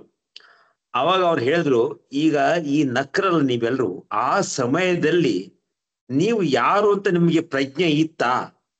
ಅಂದ್ರೆ ನೀವು ಡಾಕ್ಟ್ರು ಅಥವಾ ನೀವು ಇಂಥವ್ರು ಹಾಗೆ ಅಂತ ಏನಾಯ್ತ? ಏನು ಇಲ್ಲದಲ್ಲಿ ಅವೆಲ್ಲವನ್ನು ಮರೆತು, ನಿಮ್ಮನ್ನು ನೀವೇ ಮರೆತು ನೀವೆಲ್ಲರೂ ನಗ್ತಾ ಹೋಗ್ಬಿಟ್ರಿ. ಸೊ ಅದಕ್ಕೋಸ್ಕರ ನಿಮಗೆ ಮನಸ್ಸಿಗೆ ಒಂದು ಹಿತವನ್ನು ಕೊಡುತ್ತೆ. ಅದೇ ಮಾತನ್ನು ತಾವು ಮತ್ತೆ ಒತ್ತಿ ಹೇಳಿದ್ರಿ. ತುಂಬಾ ಧನ್ಯವಾದಗಳು ರಾಘವೇಂದ್ರ ಅವರೇ. ಈಗ ಕೊನೆಗೆ ಉಳಿದವರು ಮೋಹನ್ ಮೂರ್ತಿ ಅವರು. ಮೋಹನ್ ಮೂರ್ತಿ ಅವರಿಗೆ ಸರ್ ಅನಿಲ್ ಅವ್ರು ಇದಾರೆ ಅನ್ಸುತ್ತೆ. ಅನಿಲ್ ಅವ್ರು ಮಾತಾಡಿಲ್ಲ. ಅನಿಲ್ ನೀವೇ ತಗೊಳ್ಳಿ ಆಯ್ತಾ? ಆಯ್ತು ಸರ್. ಮೊಬೈಲ್ ಇಲ್ಲದ ಒಂದು ದಿನ ಹೇಗಿರಬಹುದು? ಆಯ್ತು ಸರ್, ಒಳ್ಳೆ ಟಾಪಿಕ್ ಕೊಟ್ಟಿದ್ದೀರಾ ಸರ್. ನನ್ಗಿತ್ತು, ನಾನ್ ಬಚಾವಾದ ಈಗ. ಮೊಬೈಲ್, ಹೌದು, ಮೊಬೈಲ್ ಅನ್ನೋದು ಈಗಿನ ಒಂದು ಲಕ್ಸುರಿ ಅಲ್ಲ, ಇವತ್ತಿನ ಕಾಲಕ್ಕೆ ಅದೊಂದು ಅವಶ್ಯಕತೆ ಆಗ್ಬಿಟ್ಟಿದೆ. ಮೊದಲು ಒಂದು 25-30 ವರ್ಷದ ಹಿಂದೆ ಯಾರಾದ್ರೂ ಮೊಬೈಲ್ ಬಗ್ಗೆ ಮಾತಾಡಿದ್ರೆ ಯಾರು ನಂಬ್ತಾ ಇರ್ಲಿಲ್ಲ. ಈ ತರದೊಂದು ಸಾಧನೆನೂ ಬರುತ್ತೆ ಅಂತ ಯಾರು ನಂಬ್ತಾ ಇರ್ಲಿಲ್ಲ. ಮತ್ತೆ ಬಹಳ ಹಿಂದೆ ಒಂದು 15-20 ವರ್ಷದ ಹಿಂದೆ ಎಲ್ಲ ಬೇರೆ ಸ್ಥಳಗಳಿಗೆ ಫೋನ್ ಮಾಡ್ಬೇಕಾದ್ರೆ STD ಬೂತ್ಗಳು ಮತ್ತೆ IST ಬೂತ್ಗಳು ಇರ್ತಾ ಇತ್ತು. ನಾವ್ ಏನಾದ್ರು ಮಾತಾಡ್ಬೇಕಾದ್ರೆ ಬಹಳ ರೇರ್ ಆಗಿ ಹೋಗಿ ಮಾತಾಡ್ತಾ ಇದ್ವಿ, ದುಡ್ಡು ಕೊಟ್ಟು ಮಾತಾಡ್ಬೇಕಾಗಿತ್ತು. ಇವತ್ತಿನ ದಿವಸ ಮೊಬೈಲ್ ಬಂದ್ಬಿಟ್ಟು ನಮ್ಗೆ ಅದು ಏನು ಪಾಸಿಟಿವ್ ನೆಗೆಟಿವ್ ಅನ್ನೋದೇ ಅರ್ಥ ಆಗ್ತಲ್ಲ ಇವಾಗ. ಯಾಕಂದ್ರೆ ಆಫೀಸ್ಗಳಲ್ಲೂ ಹೋದ್ರು ಎಲ್ಲ ನಮ್ಮ ಬಾಸ್ ಹೇಳ್ತಾ ಇರ್ತಾರೆ, ಇವಾಗ ಮೊಬೈಲ್ ಬಂದ್ಬಿಟ್ಟು ನಾವು ಎಷ್ಟೋ ಜನ ಆಚೆಗೆ ಹೋಗೋದೇ ಬಿಟ್ಬಿಟ್ಟಿದ್ದಾರೆ. ಇವತ್ತೇನ ಎಷ್ಟು ಮುಂದುವರೆದಿದೆ ಅಂತ ಹೇಳಿದ್ರೆ, ಈ ನಮ್ಮ ಮನೇಲಿ ನಾವು ತರಕಾರಿ ಮತ್ತೆ ದಿನಸಿಗಳು ತರಿಸ್ತಾ ಇದ್ವಿ. ಮೊದ್ಲು ನಾವು ಹೋಗಿ ತರ್ತಾ ಇದ್ವಿ. ಇವಾಗ ನಮ್ಮ ಮಕ್ಕಳು ನಮ್ಗೆ ಪಾಠ ಹೇಳ್ಕೊಡ್ತಾರೆ. ಇವಾಗ ಅಷ್ಟು ದೂರ ಏನಕ್ಕೆ ಹೋಗ್ಬೇಕು, ನೀವು ಮೊಬೈಲ್ ಅಲ್ಲಿ ಬುಕ್ ಮಾಡಿದ್ರೆ ವಿತಿನ್ 10 minutes ಬರುತ್ತೆ ಅಂತ ಹೇಳ್ತಾರೆ. ಈ ಜೆಪ್ಟೋ ಅಂತ ಒಂದು ಬಂದಿದೆ, ಜೆಪ್ಟೋ ಬ್ಲಿಂಕಿಟ್ ಅಂತ ಎಷ್ಟೊಂದು ಆಪ್ ಬಂದ್ಬಿಟ್ಟಿದೆ. ಅದರಲ್ಲಿ ನೀವು ರಾತ್ರಿ 12 ಗಂಟೆಗೆ ತರಕಾರಿ ತರ್ಬೇಕಂದ್ರೂ ನೀವು ಬುಕ್ ಮಾಡಿದ್ರೆ ಬಂದ್ಬಿಡುತ್ತೆ. Within 10 minutes ತಗೊಂಡ್ಬರ್ತಾರೆ. ಸೊ ಇಷ್ಟು ವೇಗವಾಗಿ ಬೆಳೆದ್ಬಿಟ್ಟಿದೆ ನಮ್ಮ ಟೆಕ್ನಾಲಜಿ. ಮತ್ತೆ ನೀವ್ ಹೇಳಿದಾಗೆ ಮೊಬೈಲ್ ಇಲ್ದಿದ್ರೆ ಇವಾಗ ಏನಾಗಿದೆ, ನಮ್ಗೆ ನೆನ್ಸ್ಕೊಳಕ್ಕೆ ಆಗ್ತಾ ಇಲ್ಲ ಹೇಗೆ ಇದು ಮಾಡೋದಂತ ಅಂದ್ಬಿಟ್ಟು. ಇವಾಗ ಎಲ್ಲಾದ್ರೂ ಆಫೀಸ್ಗೆ ಹೋಗ್ಬೇಕಾದ್ರೆ, ಫಸ್ಟ್ ಆಫ್ ಆಲ್ ಆಫೀಸ್ಗೆ ಹೋಗ್ಬೇಕಾದ್ರೆ ನಮ್ ಲಾಗಿನ್ ಇವೆಲ್ಲ ಮೊಬೈಲ್ ಲಿಂಕ್ ಆಗ್ಬಿಟ್ಟಿದೆ. ಮೊಬೈಲ್ ಏನಾರ ಮರ್ತೋಗ್ಬಿಟ್ರೆ ಅವತ್ತು ಆಫೀಸ್ ಅಲ್ಲಿ ವೈಟ್ ಫೀಲ್ಡ್ ಹೋಗ್ಬಿಟ್ಟು ವಾಪಸ್ ಬರ್ಬೇಕು. ಇಲ್ದಾದ್ರೆ ಏನು ಬೇರೆ ಇದೇ ಇಲ್ಲ, ಯಾಕಂದ್ರೆ ಲಾಗಿನ್ ಆಗಲ್ಲ. ಲ್ಯಾಪ್ಟಾಪ್ ಅಥವಾ ಇದಕ್ಕೆ ಲಾಗಿನ್ ಆಗಕ್ಕೆ ಆಗಲ್ಲ, ಅಷ್ಟು ಡಿಪೆಂಡೆನ್ಸಿ ಆಗ್ಬಿಟ್ಟಿದೆ. ಮತ್ತೆ ಇವತ್ತು ಅದೊಂದಲ್ದಿರ, ಮತ್ತೆ ಇವತ್ತಿನ ದಿವಸ ಪೇಮೆಂಟ್ಸ್, ದುಡ್ಡಿನ ವ್ಯವಹಾರನು ಮೊಬೈಲ್ ಅಲ್ಲೇನೆ ತುಂಬಾ ಸುಲಭವಾಗಿ ಆಗ್ಬಿಟ್ಟಿದೆ. ಅದ್ ಎಷ್ಟರ ಮಟ್ಟಿಗೆ ಆಗ್ಬಿಟ್ಟಿದೆ ಅಂದ್ರೆ, ಇವಾಗ ಮೊಬೈಲ್ ಪೇಮೆಂಟ್ ಇಲ್ದಿರ ಹೇಗೆ ಇದ್ ಮಾಡ್ತೀವಿ ಅನ್ನೋದೇ ಗೊತ್ತಾಗ್ಲಿಲ್ಲ. ಒಂದು ಕೆಲವು ತಿಂಗಳ ಹಿಂದೆ ಇದು ವ್ಯಾಲೆಟ್ ನಾನು ಮರ್ತೋಗ್ಬಿಟ್ಟಿದೆ, ಮೊಬೈಲ್ ತಗೊಂಡ್ ಹೋಗಿದ್ದೆ ಒಂದು ಇದು ಗ್ರಾಸರಿ ಇದಕ್ಕೆ. ಸಡನ್ ಆಗಿ ಅವತ್ತಿನ ದಿವಸ ಎಲ್ಲಾ ಪೇಮೆಂಟ್ ಲಿಂಕ್ ಡೌನ್ ಆಗ್ಬಿಟ್ಟಿತ್ತು. ಏನ್ ಮಾಡಿದ್ರು ಯಾವ ಲಿಂಕ್ ವರ್ಕ್ ಆಗ್ತಾ ಇಲ್ಲ, ಆ ತರ ಸಿಚುವೇಶನ್ ಆಗ್ಬಿಟ್ಟಿತ್ತು. ಒಂದು 1/2 hour 45 minutes ಆ ತರ ಸಿಚುವೇಶನ್ ಇತ್ತು. UPI ಏನೋ ಡೌನ್ ಆಗ್ಬಿಟ್ಟಿದೆ ಅಂತ. ಎಲ್ಲಾ ವ್ಯವಹಾರಗಳು ಬಂದು ನಮ್ದು ದುಡ್ಡು ತಗೊಂಡೋಗಿಲ್ಲ, ಎಲ್ಲಾ ಪ್ರಾಬ್ಲಮ್. ಆಮೇಲೆ ಬಹಳ ಇದು ಮಾಡಿ ಪ್ರಯಾಸ ಪಟ್ಟು ಆ ಸಿಚುವೇಶನ್ ಇಂದ ಹೊರಗೆ ಬಂದಿದ್ದಾಯ್ತು. ಸೊ ಇವತ್ತಿನ ದಿವಸ ಬಹಳ ಡಿಪೆಂಡೆಂಟ್ ಆಗ್ಬಿಟ್ಟಿದೀವಿ. ಒಂದು ತರ ಅದು ಅವಶ್ಯಕತೆ ಇದೆ. ನಾವು ಏನು ಅಂತ ಹೇಳಿದ್ರೆ, ನಮ್ಮ ಜಾಣತನ ಯಾವ ತರ ಇದೆ ಅಂದ್ರೆ, ಯಾವ್ದಕ್ ಬೇಕೋ ಅದಕ್ ಮಾತ್ರ ಉಪಯೋಗ ಮಾಡ್ಕೊಂಡು ಮಿಕ್ಕಿದ್ರಲ್ಲಿ ನಾವು ಬ್ಯಾಲೆನ್ಸ್ ಮಾಡ್ಕೊಂಡು ಹೋದ್ರೆ ನಮ್ಮ ಜೀವನಕ್ಕೆ ಅದು ಬಹಳ ಉಪಕಾರಿ ಅಂತ ನನ್ನ ಅಭಿಪ್ರಾಯ ಅಂತ ಹೇಳ್ತಾ ನಿಮ್ಗೆ ವೇದಿಕೆ ಹಸ್ತಾಂತರಿಸ್ತೀನಿ ಸರ್. ಆಚಾರ್ಯಕರ್ ಸರ್, ತುಂಬಾ ಸೂಕ್ತ ರೀತಿಯಲ್ಲಿ ತಾವು ಹೇಳಿದ್ರಿ. ಮೊಬೈಲ್ ಅಂತಕ್ಕಂಥದ್ದು ಇವತ್ತಿನ ದಿವಸದಲ್ಲಿ ಒಂದು ನಮ್ಮ ಅವಿಭಾಜ್ಯ ಅಂಗ ಇದ್ದ ಹಾಗೆ. ಇಟ್ ಇಸ್ ಒಂದು part of our body it's. ಅದು ಬಿಟ್ಟಿರ್ಲಿಕ್ಕೆ ಆಗಲ್ಲ. ಆದ್ರೂ ಕೂಡ ನಾವು ಒಂದು ಬ್ಯಾಲೆನ್ಸ್ ರೀತಿಯಲ್ಲಿ ಅದನ್ನ ಉಪಯೋಗ ಮಾಡ್ಕೋಬೇಕು ಅಂತ ಒಂದು ಎಚ್ಚರಿಕೆಯ ಗಂಟೆಯನ್ನು ಕೂಡ ತಾವು ಕೊಟ್ರಿ. ತುಂಬಾ ಚೆನ್ನಾಗಿ ಮಾತಾಡಿದ್ರಿ. ಧನ್ಯವಾದಗಳು ಅನಿಲ್ ಕುಮಾರ್ ಅವರೇ. ಈಗ ಕೊನೆಯಲ್ಲಿ ಇರುವುದರು ಮೋಹನ್ ಮೂರ್ತಿ ಅವರು. ಮೋಹನ್ ಮೂರ್ತಿ ಅವರೇ, ತಮ್ಮ ವಿಷಯ ನಿಶ್ಶಬ್ದತೆಯಲ್ಲಿಯೂ ಮಾತುಗಳಿರುತ್ತವೆ. ನಿಶ್ಶಬ್ದತೆಯಲ್ಲಿಯೂ ಮಾತುಗಳು ಇರುತ್ತವೆ. ಧನ್ಯವಾದ ಅಚೇಕರ್ ಸರ್. ನಾನು ಮೊಬೈಲ್ ಟಾಪಿಕ್ ನನಗ್ ಬರ್ಬೇಕಾಗಿದ್ದು ಅನಿಲ್ ಕುಮಾರ್ ಅವ್ರಿಗೆ ಹೋದಾಗ ಸದ್ಯ ಬಚಾವಾದೆ ಅಂತ ಅನ್ಕೊಂಡೆ. ಈಗ ಈ ಟಾಪಿಕ್ ಹೇಳಾದ್ಮೇಲೆ ಅದೇ ಚೆನ್ನಾಗಿತ್ತು ಅಂತ ಅನಿಸ್ತಾ ಇದೆ. ಒಂಥರ ಬೆಂಕಿಯಿಂದ ಬಾಣ್ಲಿಯಿಂದ ಬೆಂಕಿಗೆ ಬಿದ್ದಂಗ ಆಯ್ತು ನನ್ ಕತೆ. ಇರ್ಲಿ. ನನ್ಗೆ ಈ ನೀವ್ ಹೇಳಿದ್ರಲ್ಲ ಅದನ್ನ ಕೇಳಿದಾಗ ತೇಜಸ್ವಿ ಅವ್ರದ್ದು ಒಂದ್ ಸಂದರ್ಭದಲ್ಲಿ ಅವ್ರ ಮಾತು ನೆನಪಿಗೆ ಬರ್ತದೆ. ಪೂರ್ಣಚಂದ್ರ ತೇಜಸ್ವಿ ಅವ್ರದ್ದು. ಅವ್ರನ್ನ ಕೇಳ್ತಾರೆ ಏನಂತಂದ್ರೆ, ಕೆಲವೊಂದು ಸಂದರ್ಭಗಳಲ್ಲಿ ನೀವೇನಂತಂದ್ರೆ ನೀವು ಪ್ರತಿಕ್ರಿಯೆನೆ ಕೊಡೋದಿಲ್ವಲ್ಲ, ಏನಂದ್ರೆ ಸೈಲೆಂಟ್ ಆಗ್ಬಿಡ್ತಿರಲ್ಲ, ಯಾಕೆ ಅಂತ. ಅದಕ್ಕೆ ಅವ್ರು ಹೇಳ್ತಾರೆ, ಮೌನ ಕೂಡ ಒಂದ್ ಪ್ರತಿಕ್ರಿಯೆನೆ. ಮೌನ ಕೂಡ ಒಂದ್ ಪ್ರತಿಕ್ರಿಯೆನೆ. ನನ್ ಮೌನನೇ ಅರ್ಥ ಮಾಡ್ಕೊಳ್ಳಿಲ್ಲ ಅಂದ್ರೆ ನನ್ ಮಾತಿನ ಏನ್ ಅರ್ಥ ಮಾಡ್ಕೋತಾರೆ ಅವರು, ಈ ತರ ಹೇಳ್ತಾರೆ. ಇದು ಏನಂದ್ರೆ ಮೌನದ ಇಂಪಾರ್ಟೆನ್ಸ್ ನಮ್ಗೆ ಏನಂತಂದ್ರೆ ಈ ಮಾತಾಡಿ ಅಭ್ಯಾಸ ಆಗ್ಬಿಟ್ಟು ಈ ಟೋಸ್ಟ್ ಮಾಸ್ಟರ್ ಕೂಡ ಇರೋದು ಮಾತನ್ನ ಇಂಪ್ರೂವ್ ಮಾಡ್ಕೊಳಕ್ಕೆ ಹೊರತು ಮೌನನ ಇಂಪ್ರೂವ್ ಮಾಡ್ಕೊಳಕ್ ಅಲ್ಲ. ಸೊ ಅದರಿಂದ ನಾವು ಮಾತಿಗೆ ಕೊಟ್ಟಷ್ಟು ಮಹತ್ವ ಮೌನಕ್ಕೆ ಕೊಡೋದಿಲ್ಲ. ನಾನು ಸಾಮಾನ್ಯವಾಗಿ ಹೇಳ್ತಾ ಇರ್ತೀನಿ ಮನೇಲೆಲ್ಲ, ಏನಂತಂದ್ರೆ ನನ್ ಮಾತಿಗಿಂತ ನನ್ ಮೌನ ಸ್ಟ್ರಾಂಗ್ ಅಂತ. ಅದು ಬೇರೆ ಇದ್ರಲ್ಲೂ ಗೊತ್ತಾಗತ್ತೆ. ಈಗ ಏನಂದ್ರೆ ನನ್ ಮಗಳು ಚಿಕ್ಕವಳು, ಅವಳು ಏನಂದ್ರೆ ತುಂಬಾ ಮಾತಾಡ್ತಾ ಇರ್ತಾಳೆ, ಸಖತ್ ಗಲಾಟೆ ಅವಳು. ಈಗ ಸಡನ್ ಆಗಿ ಅವಳು ಸೈಲೆಂಟ್ ಆಗ್ಬಿಟ್ರೆ ಒಂಥರ ಮನೆ ಏನೋ ಫುಲ್ ಇದಾದಂಗ ಆಗ್ತದೆ ನಮ್ಗೆ. ಅದು ನಮ್ಗೆ ಕಮ್ಯುನಿಕೇಶನ್, ಅದು ಏನೋ ಪ್ರಾಬ್ಲಮ್ ಆಗಿದೆ, ಅವಳಿಗೆ ಏನೋ ಆಗಿದೆ, ಹೋಗ್ ನೋಡ್ಬೇಕು ನಾವು ಅಂತ. ಇದು ಎಲ್ಲಾ ರಿಲೇಶನ್ಶಿಪ್ ಅಲ್ಲಿ ಆಗತ್ತೆ. ಫ್ರೆಂಡ್ಸ್ ಗಳ ನಡುವೆ ಇರ್ಬೋದು, ಆಮೇಲಿಂದ ಏನಂತಂದ್ರೆ ಮನೇಲಿ ಗಂಡ ಹೆಂಡತಿಯರ ನಡುವೆ ಇರ್ಬೋದು, ಅಥವಾ ಮಕ್ಳು ಅಪ್ಪ ಮಕ್ಳು ಅಮ್ಮ ಮಗಳು ಈ ತರದ ನಡುವೆ ಇರ್ಬೋದು. ಮೌನ ಕೂಡ ಒಂದು ಕಮ್ಯುನಿಕೇಶನ್ದು ಮೀಡಿಯಂ. ನಾವು ಏನಪ್ಪಾ ಅಂತಂದ್ರೆ ಮಾತಿನ ಜೊತೆಗೆ ಮೌನನು ಅರ್ಥ ಮಾಡ್ಕೊಳ್ಳೋದು ಕಲಿಬೇಕು. ಸೊ ಆ ಅರ್ಥ ಮಾಡ್ಕೊಂಡ್ ಕಲ್ತಾಗ ಎಲ್ಲಾ ಒಂದು ಸಂಬಂಧಗಳು, ಬಾಂಧವ್ಯಗಳು ಚೆನ್ನಾಗಿರ್ತವೆ ಅಂತ ಹೇಳ್ತಾ ಈಗ ವೇದಿಕೆನ ಮರಳಿ ನಾನು ನಮ್ಮ ಅಚರೇಕರ್ ಸರ್ ಕೊಡ್ತಾ ಇದ್ದೀನಿ. ಚೆನ್ನಾಗಿ ಹೇಳಿದ್ರಿ ಮೋಹನ್ ಮೂರ್ತಿ ಅವರೇ. ಅಂದ್ರೆ ಎಷ್ಟೋ ಸಲ ನಾವು ಮಾತಿನ ಮೇಲೆಯೇ ನಾವು ನಂಬಿಕೆ ಇಡಬೇಕಂತಿಲ್ಲ. ಯಾಕಂದ್ರೆ ಅದಕ್ಕೋಸ್ಕರ ಮಾತು ಬೆಳ್ಳಿ ಆದ್ರೆ ಮೌನ ಬಂಗಾರ ಅಂತ ನಾವು ಕರಿತೇವೆ. ಕೆಲವೊಮ್ಮೆ ನಮ್ಗೆ ಏನ್ ಮಾತಾಡ್ಬೇಕು ಅಂತ ತಿಳಿದೇ ಇದ್ದಾಗ ಆವಾಗ ಮೌನವೇ ಲೇಸು. ಮೌನದಿಂದ ಎಷ್ಟೋ ಸಲ ಅಂದ್ರೆ ಮೌನದಲ್ಲಿ ನಮ್ಗೆ ಏನಾಗ್ತದೆ ಅಂದ್ರೆ ಆ ಸಮಯದಲ್ಲಿ ನಮಗೆ ಒಂದು ಇಂಟ್ರಾಸ್ಪೆಕ್ಷನ್, ಒಳಗಡೆ ವಿಚಾರ ಮಾಡ್ತಕ್ಕಂತ ಒಂದು ಶಕ್ತಿ ನಮಗೆ ಕೊಡುತ್ತೆ ಎಷ್ಟೋ ಸಲ ನಾವು ಮೌನದಿಂದ ಇದ್ದಾಗ. ಆಮೇಲೆ ನೀವು ಅದಕ್ಕೆ ಯಾವ ರೀತಿ ಮಾತಾಡಬೇಕು ಏನು ಅಂತ ವಿಚಾರ ಕೂಡ ನಾವು ಮಾಡಬಹುದು. ಅಷ್ಟೇ ನೀವು ತುಂಬಾ ಚೆನ್ನಾಗಿದೆ. ಮೌನ ಕೂಡ ಕೆಲವು ಅರ್ಥ ಮಾಡ್ಕೋಬೇಕು. ಮೌನವು ಕೂಡ ಒಂದು ಮಾತು ಇದ್ದ ಹಾಗೆ. ಆಯ್ತು, ಇವತ್ತಿಗೆ ಇದು ಆಶು ಭಾಷಣದ ಒಂದು ಘಟ್ಟ ಮುಗಿಯಿತು. ಪುನಃ ನಾನು ಈ ವೇದಿಕೆಯನ್ನ ಇವತ್ತಿನ ನಿರೂಪಕರಾದಂತ ಟೋಸ್ಟ್ ಮಾಸ್ಟರ್ ಮೋಹನ್ ಮೂರ್ತಿ ಅವರಿಗೆ ಹಸ್ತಾಂತರ ಮಾಡ್ತಾ ಇದ್ದೇನೆ. ಧನ್ಯವಾದ ಅಚರೇಕರ್ ಸರ್. ಇವತ್ತು ಒಂದು ಆಶು ಭಾಷಣದ ವಿಭಾಗನ ಒಂದು ಸೊಗಸಾಗಿ ನಡೆಸ್ಕೊಟ್ರಿ. ಅದೇ ರೀತಿ ಏನಂತಾರೆ, ಎಲ್ಲರೂ ಒಂದು ಉತ್ತಮ ರೀತಿಯಲ್ಲಿ ಮಾತಾಡಿದ್ರು. ಎಲ್ಲರ ಮಾತುಗಳನ್ನ ನನ್ಗೆ ಕೇಳಿದಾಗ ಏನ್ ಅನ್ನಿಸ್ತಂತಂದ್ರೆ, ಒಂದು ಒಳ್ಳೆ ಸೆಲ್ಫ್ ಹೆಲ್ಪ್ ಬುಕ್ ನ ಓದ್ದಂಗ ಆಯ್ತು. ನೀವು ಕೊಟ್ಟಿದ್ದ ಟಾಪಿಕ್ ಹಂಗೆ ಇತ್ತು. ಮೊಬೈಲ್ ಇಂದ ಇರ್ಬೋದು, ಜೀವನದ ಸಂಬಂಧಪಟ್ಟಂಗಿರ್ಬೋದು, ಆಮೇಲಿಂದ ಏನಂದ್ರೆ ಮಾತು ಮೌನ ಇದ್ರ ಬಗ್ಗೆ ಇರ್ಬೋದು, ಎಲ್ಲಾ ಸೆಲ್ಫ್ ಹೆಲ್ಪ್ ಟಾಪಿಕ್ಗಳೇ. ಒಂದು ಒಳ್ಳೆ ಸೆಲ್ಫ್ ಹೆಲ್ಪ್ ಬುಕ್ ನ ನನ್ಗೆ ಓದಂತ ಅನುಭವ ಬಂತು. ನಿಮ್ಗೆ ಮತ್ತೆ ಇದರಲ್ಲಿ ಭಾಗವಹಿಸಿದಂತ ಎಲ್ರಿಗೂ ನಾನು ಧನ್ಯವಾದ ಹೇಳ್ತಾ ಈಗ ಸಭೆಯಲ್ಲಿ ಮುಂದಕ್ಕೆ ಹೋಗೋಣ. ಈಗ ಏನಾಗಿದೆ, ಈಗ ಲ್ಯಾಂಡ್ ಇಶ್ಯೂ ಉಳ್ಕೊಂಡಿದೆ. ಲ್ಯಾಂಡ್ ಭೂ ಸ್ವಾಧೀನ ಸಂಬಂಧಪಟ್ಟಂಗೆ ಸಮಸ್ಯೆಗಳು ಉಳ್ಕೊಂಡಿದೆ. ಅಲ್ಲಿ 40,000ಕ್ಕೂ ಅಧಿಕ ಕೇಸ್ ಇದೆ. ಅವು ಸಿವಿಲ್ ಕೇಸ್ಗಳು ಎಳೆದಾಡ್ತಾ ಇದ್ದಾರೆ. ಅದಕ್ಕೆ ಏನ್ ಮಾಡಿದ್ರು, ಅವತ್ತಿನ ಮುಖ್ಯಮಂತ್ರಿಗಳಾದಂತಹ ದೇವೇಗೌಡರು ಒಬ್ಬ ಸೀನಿಯರ್ ಸಿವಿಲ್ ಜಡ್ಜ್ ನ ಅಪಾಯಿಂಟ್ ಮಾಡ್ಬಿಟ್ಟು, ಇದು ಏನಕ್ಕೆ ಹಿಂಗ ಆಗ್ತಾ ಇದೆ, ಒಂದ್ ರಿಪೋರ್ಟ್ ಕೊಡಿ ಅಂತ ಹೇಳಿದ್ರು. ಅವರು ಎಲ್ಲಾನು ಅಧ್ಯಯನ ಮಾಡಿದ್ರು. ಅಧ್ಯಯನ ಮಾಡಿ ಒಂದು ರಿಪೋರ್ಟ್ ಕೊಟ್ರು. ಆ ರಿಪೋರ್ಟ್ ಅಲ್ಲಿ ಅವ್ರು ಕಂಡ್ಕೊಂಡಿದ್ ಏನಪ್ಪಾ ಅಂತಂದ್ರೆ, ಇಲ್ಲಿ ಒಂದ್ಸತಿ ಕೋರ್ಟ್ಗೆ ಹೋದಾಗ ಅಲ್ಲಿ ಸರ್ಕಾರದವರು ಕೊಡ್ತಿದ್ದಂತಹ ಪರಿಹಾರ ತುಂಬಾ ಕಡಿಮೆ, ಒಂದು 3,000ದಿಂದ 5,000ದಷ್ಟು ಕೊಡ್ತಾ ಇದ್ರು ಅವಾಗ. ಸೊ ಈ ಕಾರಣಕ್ಕೆ ಜನಗಳೇನಂತಂದ್ರೆ ಕೋರ್ಟ್ಗೆ ಹೋಗ್ತಾ ಇದ್ರು.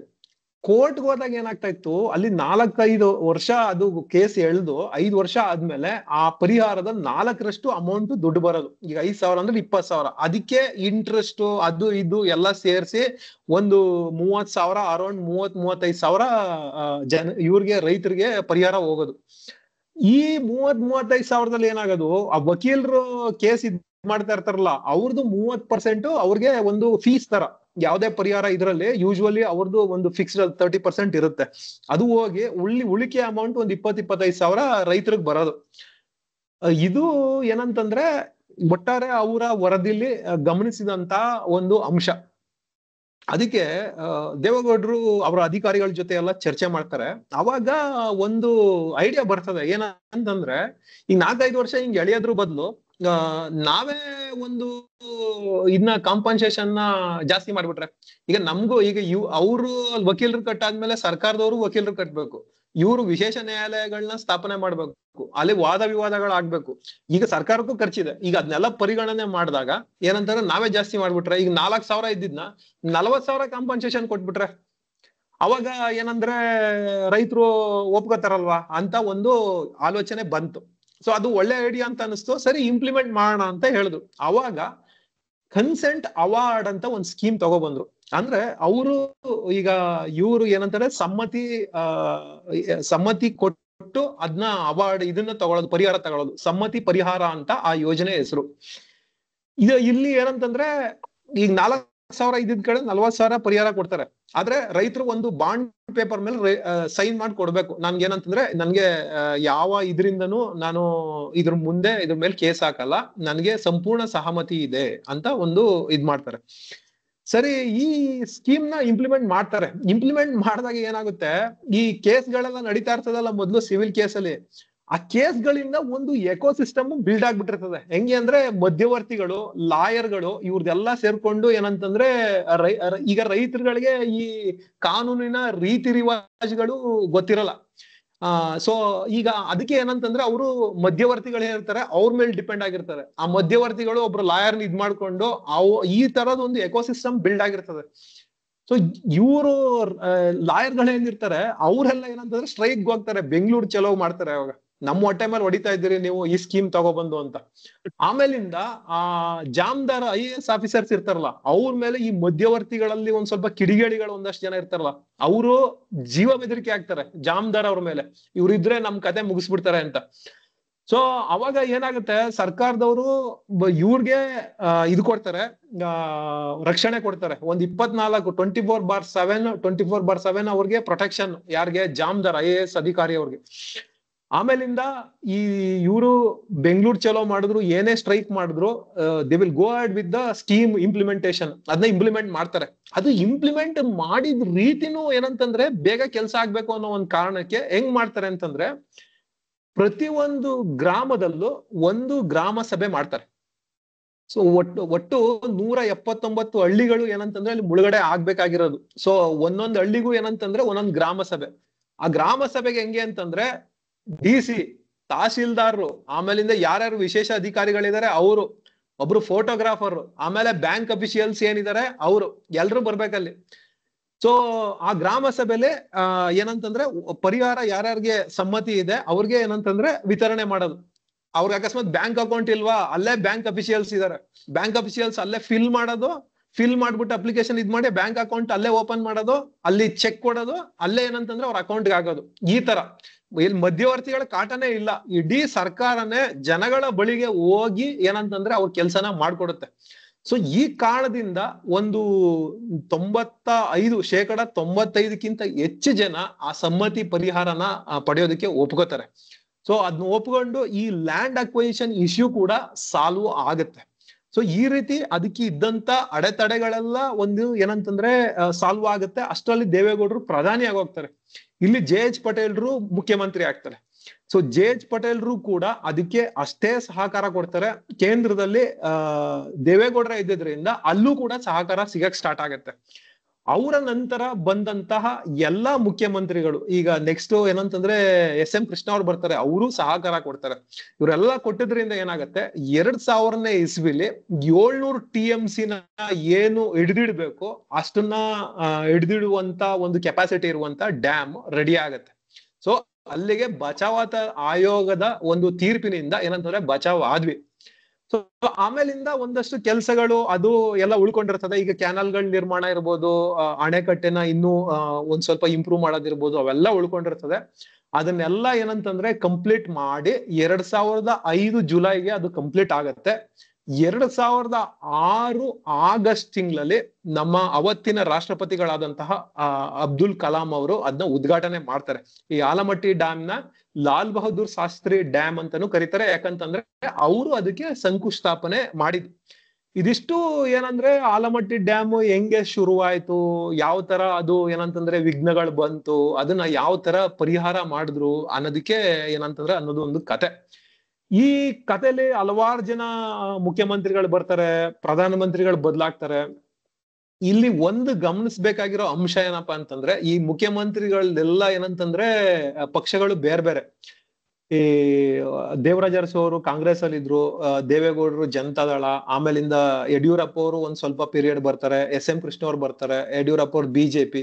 ಸೊ ಈ ತರ ಬೇರೆ ಬೇರೆ ಪಕ್ಷಗಳು ಏನಂತಂದ್ರೆ ಇದ್ರುವೆ, ಇದನ್ನ ಬೇರೆ ಬೇರೆಯವರು ಬೇರೆ ಬೇರೆ ಸಂದರ್ಭಗಳಲ್ಲಿ ಇದನ್ನ ಕೆಲಸ ಮಾಡಿದ್ರುವೆ ಯಾರು ಕರ್ನಾಟಕದ ಹಿತಾಸಕ್ತಿಯ ವಿಷಯಗಳಲ್ಲಿ ರಾಜಿ ಮಾಡ್ಕೊಳ್ಳಿಲ್ಲ ಈ ಆಲಮಟ್ಟಿ ವಿಷಯಕ್ಕೆ ಬಂದಾಗ.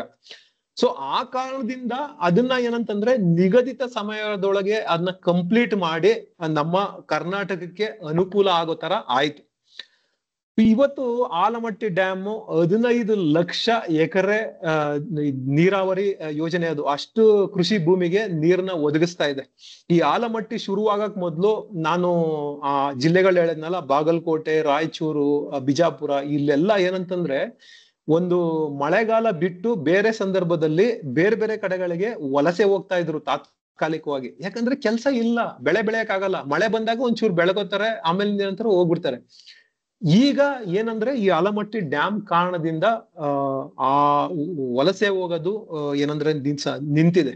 ಅಲ್ಲೇ ಒಂದು ಅವರ ಕೃಷಿ ಜಮೀನಲ್ಲೇ ವ್ಯವಸಾಯ ಮಾಡ್ಕೊಂಡು ಬೇಸಿಗೆ ಕಾಲದಲ್ಲೂ ಕೂಡ ಮಳೆಗಾಲದಲ್ಲಿ ನಿಂತಿರುವಂತ ಏನಂತಂದ್ರೆ ನೀರ್ನ ಸಂಗ್ರಹ ಮಾಡಿ ಎಲ್ಲರಿಗೂ ಹರಿಸಿ ಒಳ್ಳೆ ರೀತಿಲಿ ಏನಂದ್ರೆ ಜೀವನ ಮಾಡ್ತಾ ಇದ್ದಾರೆ. ಅಲ್ಲಿನ ಒಟ್ಟಾರೆ ಸಾಮಾಜಿಕ ಪರಿಸ್ಥಿತಿ ಸುಧಾರಿಸಿದೆ. ಇದು ಒಂದು ಡ್ಯಾಮ್ ಯಾವ ತರ ಒಂದು ಸಮಾಜದಲ್ಲಿ ಒಂದು ಪಾಸಿಟಿವ್ ಬದಲಾವಣೆ ತರುತ್ತೆ ಅಂತ ಒಂದು ನಮ್ಗೆ ಆಲಮಟ್ಟಿ ಡ್ಯಾಮ್ ಅಲ್ಲಿ ನಾವು ಕಾಣಬಹುದು. ಸೊ ಇದನ್ನ ಹೇಳ್ತಾ ನಾನು ಏನಂತಂದ್ರೆ ನನ್ನ ನಿರೂಪಣೆನ ಇವತ್ತು ಮುಗಿಸ್ತಾ, ಈಗ ನೆಕ್ಸ್ಟ್ ಮುಂದಿನ ವಿಭಾಗಕ್ಕೆ ಹೋಗೋಣ. ಇನ್ನೂ ಒಂದು ವಿಭಾಗ ಉಳ್ಕೊಂಡಿದೆ, ಸಮಗ್ರ ಮೌಲ್ಯಮಾಪನದ ವಿಭಾಗ. ಸಮಗ್ರ ಮೌಲ್ಯಮಾಪನ ಮಾಡ್ಕೊಡೋದಕ್ಕೆ ನಾನು ರವಿಕುಮಾರ್ ಅವ್ರನ್ನ ವೇದಿಕೆಗೆ ಕರಿತೇನೆ. ರವಿಕುಮಾರ್ ಅವರೇ, ವೇದಿಕೆ ನಿಮ್ದು. ಮೋಹನ್ ಮೂರ್ತಿ ಅವರ ಇವರು ಅನಿಲ್ ಅವರು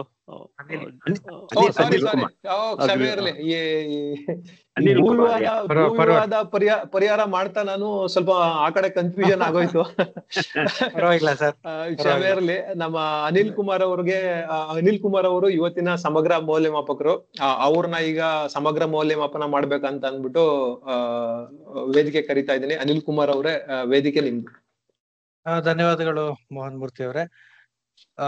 ಈಗಾಗ್ಲೇ ಬಹಳ ಸಮಯ ಆಗಿರೋದ್ರಿಂದ ನಾವು ಮೌಲ್ಯಮಾಪನ ಅತ್ಯಂತ ಸಂಕ್ಷಿಪ್ತವಾಗಿ ಇಟ್ಕೊಳ್ಳೋಣ ಅಂತ ಅನ್ಕೊಂಡಿದೀನಿ. ಮತ್ತೆ ಇವಾಗ ಸಮಯ ಇದ್ ಮಾಡ್ದಿರಾ ನಾನು ರವಿಕುಮಾರ್ ಅವ್ರನ್ನ ವೇದಿಕೆ ಕರಿತಿದ್ದೀನಿ. ಅವರು ಸ್ಪೀಚ್ ನಾವು ಎವಾಲ್ಯೂಯೇಷನ್ ಮಾಡ್ಬೇಕು ಅಂತ ಕೋರಿಕೆ ಮಾಡ್ತೀನಿ ಅವ್ರಿಗೆ. ರವಿಕುಮಾರ್ ವೇದಿಕೆ ನಿಮ್ದು. ರವಿಕುಮಾರ್, ನಾನು ಟೈಮರ್ ಮಾಡ್ತೀನಿ ನಿಮ್ಮ ಇದಕ್ಕೆ. ಸರಿ ಸರಿ ಮೋಹನ್. ಓಕೆ. ಸೊ ಇಂದಿನ ಭಾಷಣ ಸೊ ಟೋಸ್ಟ್ ಮಾಸ್ಟರ್ ರಾಘವೇಂದ್ರ ಅವ್ರದ್ದು ಇವ್ರದ್ದು ಪರಿಚಯ ಭಾಷಣ. ಅಂದ್ರೆ ನಮ್ಗೆ ಪರಿಚಯ ಭಾಷಣ ಅಥವಾ ಮೊದಲನೇ ಭಾಷಣ ಅಂತ ಅನಿಸ್ಲಿಲ್ಲ. ಅಷ್ಟು ಕಾಮಾಗಿ ಆಮೇಲೆ ಕಂಪೋಸ್ಡ್ ಆಗಿತ್ತು. ಅವರೇ ಹೇಳ್ದಂಗೆ ಅವರು ಶುರು ಮಾಡಿದ್ರು. ಅವರ ಬಾಲ್ಯ ಜೀವನದಿಂದ ಹಿಡಿದು ಇಲ್ಲಿ ತನಕ ಪ್ರತಿಯೊಂದನ್ನು ಒಂದು ದಾಟಿಲಿ ಹೇಳ್ಕೊಂಡು ಹೋದ್ರು. ಓಕೆ, ಅವರ ಪಾಸಿಟಿವ್ ಆಸ್ಪೆಕ್ಟ್ಸ್ ಯಾವ್ದಿತ್ತು ಅಂತ ಅಂದ್ರೆ ಅವ್ರದ್ದು ವಾಯ್ಸ್ ಅಲ್ಲಿ ಕ್ಲಾರಿಟಿ ಇತ್ತು. ಆಮೇಲೆ ಅವ್ರು ತುಂಬಾ ಕಂಫರ್ಟಬಲ್ ಲೆವೆಲ್ ಆಗಿದ್ರು. ಅದೇ ರೀತಿ ಅವರ ಮಾಡಿದ ಭಾಷಣ ಅವರದ್ದು ಸಭಿಕರಲ್ಲಿ ಒಂದು ಇಂಟ್ರೆಸ್ಟ್ ಕುತೂಹಲ ಉಂಟು ಮಾಡ್ತು ಅಂತ ಅನ್ಸುತ್ತೆ. ಇಷ್ಟು ಕೆಲವು ಪಾಸಿಟಿವ್ ಆಸ್ಪೆಕ್ಟ್ಸ್. ಓಕೆ, ಇನ್ನೊಂದು ಕೆಲವು ನಾನು ಗಮನಿಸಿದ ಕೆಲವು ಸಣ್ಣ, ಅಂದ್ರೆ ಇವ್ರದ್ದು ಮೊದಲೇ ಭಾಷಣ ಹೌದು, ಆದ್ರೆ ಕೆಲವು ಸಣ್ಣ ಪುಟ್ಟ ಇಂಪ್ರೂವ್ಮೆಂಟ್ಸ್ ಗಳಿಗೂ ಸ್ಕೋಪ್ ಇದೆ. ಅದು ಯಾವ್ದು ಅಂತ ಅಂದ್ರೆ, ಒಂದು ಸ್ವಲ್ಪ ಗ್ಯಾನ್ ಗೆಸ್ಟರ್ಸ್ ಬಳಸ್ಬೋದಿತ್ತೇನೋ ಅದೊಂದು. ಅದ್ಬಿಟ್ರೆ ಒಂದ್ ಸ್ವಲ್ಪ ಬಾಡಿ ಲ್ಯಾಂಗ್ವೇಜ್ ಸ್ವಲ್ಪ ಟ್ರೈ ಮಾಡ್ಬೋದಿತ್ತೇನೋ. ನಮ್ಗೆ ಗೊತ್ತಿದೆ ಇದು ನಿಮ್ದು ಮೊದಲೇ ಭಾಷಣ, ಆದ್ರೂ ಸಹ ಇದನ್ನ ಟ್ರೈ ಮಾಡ್ಬೋದಿತ್ತೇನೋ ಅಂತ ಅನಿಸ್ತು. ಆಮೇಲೆ ಇಷ್ಟು ನಂದು ಒಂದು ಕೆಲವು ಇಂಪ್ರೂವ್ಮೆಂಟ್ ಏರಿಯಾ. ಇದು ಮುಂದಿನ ಸಭೆಗಳಲ್ಲಿ ರಾಘವೇಂದ್ರ ಅವರು ಬಳಸ್ಕೊತಾರೆ. ಆಮೇಲೆ ಅವರ ಭಾಷಣದ ಮಟ್ಟ ಇನ್ನೂ ಉತ್ತಮವಾಗಿರುತ್ತೆ ಅಂತ ನಾನು ಭಾವಿಸ್ತೇನೆ. ಅದೇ ರೀತಿ ಅವರು ಸಾಕಷ್ಟು ಕೆಲವು ವಿಷಯಗಳನ್ನ ತಂದ್ರು. ಅವರು ಏನಂತ ಅಂದ್ರೆ, ಅವ್ರನ್ನ ನೋಡ್ತಿದ್ರೆ ನನಗೂ ಆಶ್ಚರ್ಯ ಆಯ್ತು. ಅವರು ಎಷ್ಟು ಒಂದು ಅವರು ಇಂಜಿನಿಯರಿಂಗ್ ಜೊತೆ ಬೇರೆ ಎಂ.ಟೆಕ್ ಮಾಡಿದ್ದಾರೆ, ಆಮೇಲೆ ಅರ್ಥಶಾಸ್ತ್ರದಲ್ಲಿ ಓದ್ತಾ ಇದ್ದಾರೆ. ಅದೇ ಹೇಳಲ್ಲ ಅಲ್ಲಿ ಐಸ್ಟಿನ್ ಹೇಳ್ದಂಗೆ, ಎಷ್ಟು ಮನುಷ್ಯ ಓದ್ದಷ್ಟು ಅವನು ಎಷ್ಟು ಕಾಮ್ ಆಗಿರ್ತಾನೆ ಅನ್ನೋದು ರಾಘವೇಂದ್ರ ಅವರಿಂದ ಕಲ್ತ್ಕೋಬಹುದು ಅಂತ ಯೋಚನೆ ಅಂತ ನಾನು ಭಾವಿಸ್ತೀನಿ. ಇಷ್ಟು ನನ್ನ ಇಂದಿನ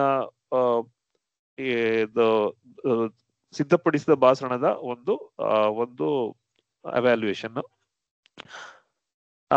ಇದು ಮುಂದುವರೆದು in the interest of time ನಾನು ಹೇಳ್ತೀನಿ, ನಂದು ಟೈಮರ್ ವರದಿನೂ ಅಥವಾ ಸಮಯ ಪಾಲಕ ವರದಿನೂ ಇದ್ರ ಮೂಲಕನೇ ಕೊಟ್ಟು ಮುಂದುವರಿತಾನೆ. ಇದರಲ್ಲಿ ರಾಘವೇಂದ್ರ ಅವರ ಸಿದ್ಧಪಡಿಸಿದ ಭಾಷಣ ಅವರ ತಗೊಂಡ ಸಮಯ 6 ನಿಮಿಷ 17 ಸೆಕೆಂಡು. ಅದು ಬಿಟ್ರೆ ಟೇಬಲ್ ಟಾಪಿಕ್ ಅಲ್ಲಿ ಎಲ್ಲರೂ 2 ನಿಮಿಷ ಸಮಯದೊಳಗಡೆನೆ ಎಲ್ಲರೂ ತಮ್ಮ ಆಶು ಭಾಷಣ ಒಂದು ಮುಗಿಸಿದ್ದಾರೆ. ಆದ್ರೆ ಅನಿಲ್ ಬಿಟ್ಟು, ಟೋಸ್ಟ್ ಮಾಸ್ಟರ್ ಅನಿಲ್ ಅವರು ಫುಲ್ ಚಾರ್ಜ್ ಆಗ್ಬಿಟ್ಟಿದ್ರು ಅನ್ಸುತ್ತೆ. 3 ನಿಮಿಷ 20 ಸೆಕೆಂಡ್ ಅಷ್ಟು ತಗೊಂಡು ಫುಲ್ ಹೇಳಿದ್ದಾರೆ. ಇಷ್ಟು ನನ್ನ ಸಮಯ ಪಾಲನೆಯ ವರದಿ. ಇಷ್ಟು ಹೇಳಿ ವೇದಿಕೆಯನ್ನು ಮರಳಿ ಟೋಸ್ಟ್ ಮಾಸ್ಟರ್ ಅನಿಲ್ ಅವರಿಗೆ ಹಿಂದಿರುಗಿಸ್ತಾ ಇದ್ದೇನೆ. ವೇದಿಕೆ ನಿಮ್ದು ಸರ್. ಧನ್ಯವಾದಗಳು ರವಿಕುಮಾರ್ ಸರ್. ಬಹಳ ಚೆನ್ನಾಗಿ ನಿಮ್ಮ ಪಾತ್ರವನ್ನು ವಿವರಣೆಯನ್ನು ಕೊಟ್ಟಿದ್ದೀರಾ. ಇನ್ನು ನೆಕ್ಸ್ಟ್ ಆ ಕೌಂಟರ್ ಮತ್ತೆ ಗ್ಯಾಮೇರಿಯನ್ ರೋಲ್ಗೆ ನಾನು ವೆಂಕಟೇಶ್ ಅವ್ರನ್ನ ವೇದಿಕೆ ಮೇಲೆ ಕರಿತೀನಿ. ಸರ್ ವೆಂಕಟೇಶ್ ಸರ್, ವೇದಿಕೆ ನಿಮ್ದು. ಸರ್, ಇವತ್ತು ಎಲ್ಲರೂ ಚೆನ್ನಾಗಿ ಭಾಷಣ ಮಾಡಿದ್ದೀರಾ. ಆ ಕೌಂಟರ್ ಅಲ್ಲಿ ನಾನೇ ತುಂಬಾ ಸತಿ ಆ ಪದ ಬಳಕೆನ ಮಾಡಿದೀನಿ.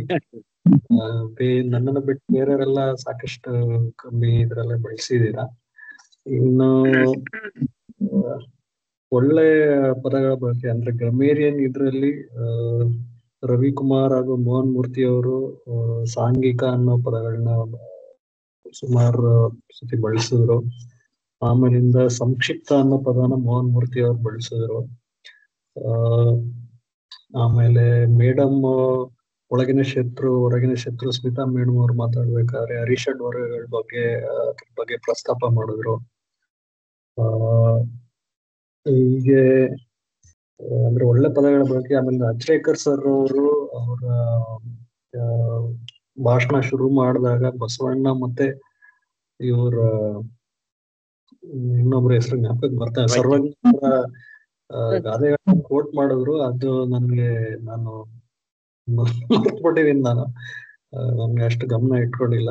ಅದು ಅವ್ರ ಪದ ಬಳಕೆ ಎಲ್ಲ ಗ್ರಾಮೇರಿಯನ್ ಅಲ್ಲಿ ಅವರು ಅತ್ಯುತ್ತಮ ಪದ ಬಳಕೆಲ್ಲ ಅವ್ರ ಮೇಲಿದ್ದಾರೆ. ಜೀವನೋತ್ಸವ ಅನ್ನೋ ಪದ ನಾನ್ ಕೊಟ್ಟಿದ್ದೆ ಇವತ್ತು ವರ್ಡ್ ಆಫ್ ದ ಡೇ. ನನ್ನನ್ನು ಸೇರ್ಸಿ ಯಾರು ಬಳಸ್ದಂಗೆ ಅನ್ಸ್ಲಿಲ್ಲ ಅವ್ರಿಗೆ. ಬಳಸಿದ್ರು, ಇವ್ರು ಬಳಸಿದ್ರು. ಯಾರು ರಾಘವೇಂದ್ರ ಅವರು 2 ಸತಿ ಬಳಸಿದ್ರು. ಹೌದಾ? ಅವರು ಸಿದ್ಧಪಡಿಸಿದ ಭಾಷಣದಲ್ಲಿ 2 ಬಾರಿ ಬಳಸಿದ್ರು. ಹೌದಾ? ಎಲ್ಲ ಗಮನ ಇಲ್ಲ ಅನ್ನೋ ಕ್ಷಮಿಸ್ಬಿಡಿ, ನಮ್ಗೆ ಗೊತ್ತಾಗಿಲ್ಲ ಅದು ಎಲ್ಲಿ ಯಾವಾಗ ಯಾರು ಬಳಸಿದ್ರು ಅಂತ. ಕ್ಷಮೆ ಕೇಳೋ ಅವಶ್ಯಕತೆ ಇಲ್ಲ. ಅಲ್ಲ, ನಮ್ಮ ಈಗ ದೇವೇಗೌಡ್ರೆ ಎಕ್ಸಾಂಪಲ್, ಅವ್ರ ಜೀವನೋತ್ಸವನೇ ನಮ್ಗೆ ಎಕ್ಸಾಂಪಲ್. ರಾಜಕೀಯ ವಿಷಯ ಏನೇ ಇದ್ರು 91-92 ವರ್ಷ ಆದ್ರೂ ಅವ್ರ ಜೀವನೋತ್ಸವನೇ ನಾವು ಮಾದರಿ ಆಗ್ತಾ ಹೋಗೋದು. ಸರ್ ಇಷ್ಟ ಹೇಳ್ತಾ ವೇದಿಕೆಯನ್ನ ಮತ್ತೆ ನಿಮ್ಗೆ ಕೊಡ್ತಾ ಇದ್ದೀನಿ ಅನಿಲ್ ಸರ್. ಅನಿಲ್ ಕುಮಾರ್. ಧನ್ಯವಾದಗಳು ವೆಂಕಟೇಶ್ ಅವರೇ. ನಿಮ್ಮ ವಿವರಣೆ ಬಹಳ ಸೊಗಸಾಗಿ ಮಾಡಿದ್ರಿ. ಮತ್ತೆ ಇಂದಿನ ಸಮಗ್ರ ಮೌಲ್ಯಮಾಪನಕ್ಕೆ ಬಂದ್ರೆ ಇವತ್ತಿನ ಮೀಟಿಂಗು ಎಂದಿನಂತೆ ಚೆನ್ನಾಗಿ ಶುರುವಾಯಿತು. ಮತ್ತೆ ಅಧ್ಯಕ್ಷ ಭಾಷಣ ಅಚ್ಚರೇಕರ್ ಸರ್ ಅವರು ಬಹಳ ಉತ್ತಮ ರೀತಿಯಲ್ಲಿ ಮಾತಾಡೋರು. ಬಹಳ ಕೆಲವೆಲ್ಲ ಒಳ್ಳೊಳ್ಳೆ ವಾಕ್ಯಗಳು ಇದನ್ನೆಲ್ಲ ಅವ್ರು ಉಪಯೋಗಿಸಿದ್ರು. ಮಾತಿನ ಕಲೆಯ ಬಗ್ಗೆ ಅವ್ರು ಮಾತಾಡಿದ್ರು.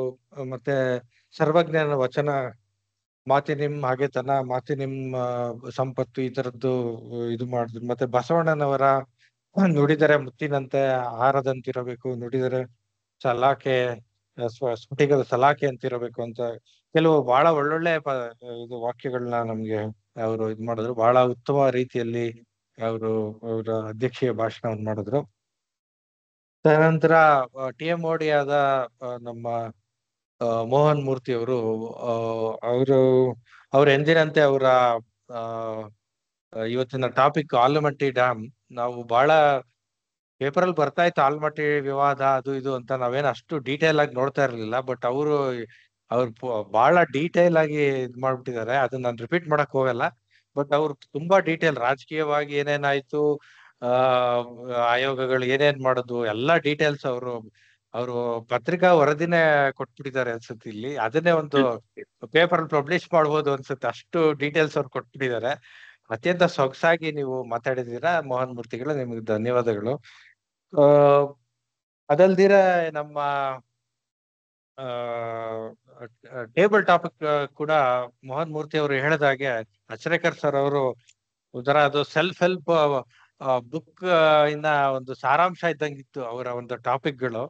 ಎಲ್ಲಾ ಒಂದೊಂದು ಟಾಪಿಕ್ಗಳು ನಾನು ಬರ್ಕೊಂಡೆ, ಯಾಕಂದ್ರೆ ಮುಂದೆ ಯೂಸ್ ಆಗುತ್ತೆ ಅಂತ ಅಂದ್ಬಿಟ್ಟು.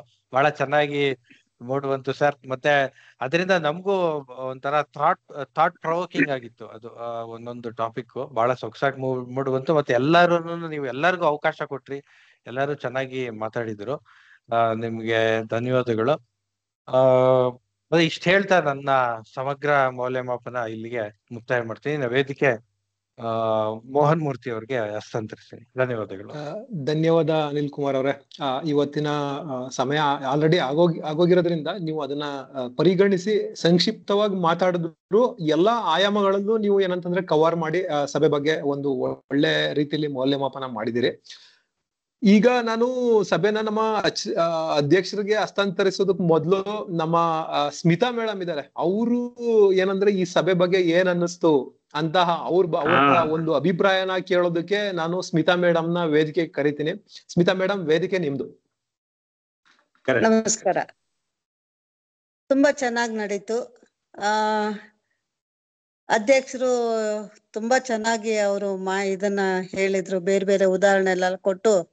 ಮತ್ತೆ ಟೇಬಲ್ ಟಾಪಿಕ್ ಇದ್ರಲ್ಲೂ ಕೂಡ ಒಳ್ಳೆ ಟಾಪಿಕ್ ಸೆಲೆಕ್ಟ್ ಮಾಡಿದ್ರು. ತುಂಬಾ ಚೆನ್ನಾಗಿತ್ತು. ಎಲ್ರು ತುಂಬಾ ಚೆನ್ನಾಗಿ ಮಾತಾಡಿದ್ರಿ. ಮೀಟಿಂಗು ಕೂಡ ತುಂಬಾ ಮತ್ತೆ ಆಲಮಟ್ಟಿ ಡ್ಯಾಮ್ ಬಗ್ಗೆ ತುಂಬಾ ವಿವರಣೆ ಕೊಟ್ಟು ಚೆನ್ನಾಗಿ ಮಾತಾಡಿದ್ರಿ. ಖುಷಿ ಆಯ್ತು ಪಾರ್ಟಿಸಿಪೇಟ್ ಮಾಡಿ. Thank you. ಧನ್ಯವಾದ ಮೇಡಮ್. ಇದೇ ರೀತಿ ನೀವು ನಮ್ಮ ಸಭೆಗಳಿಗೆ ಬರ್ತಾ ಇರಿ, ಭಾಗವಹಿಸಿ.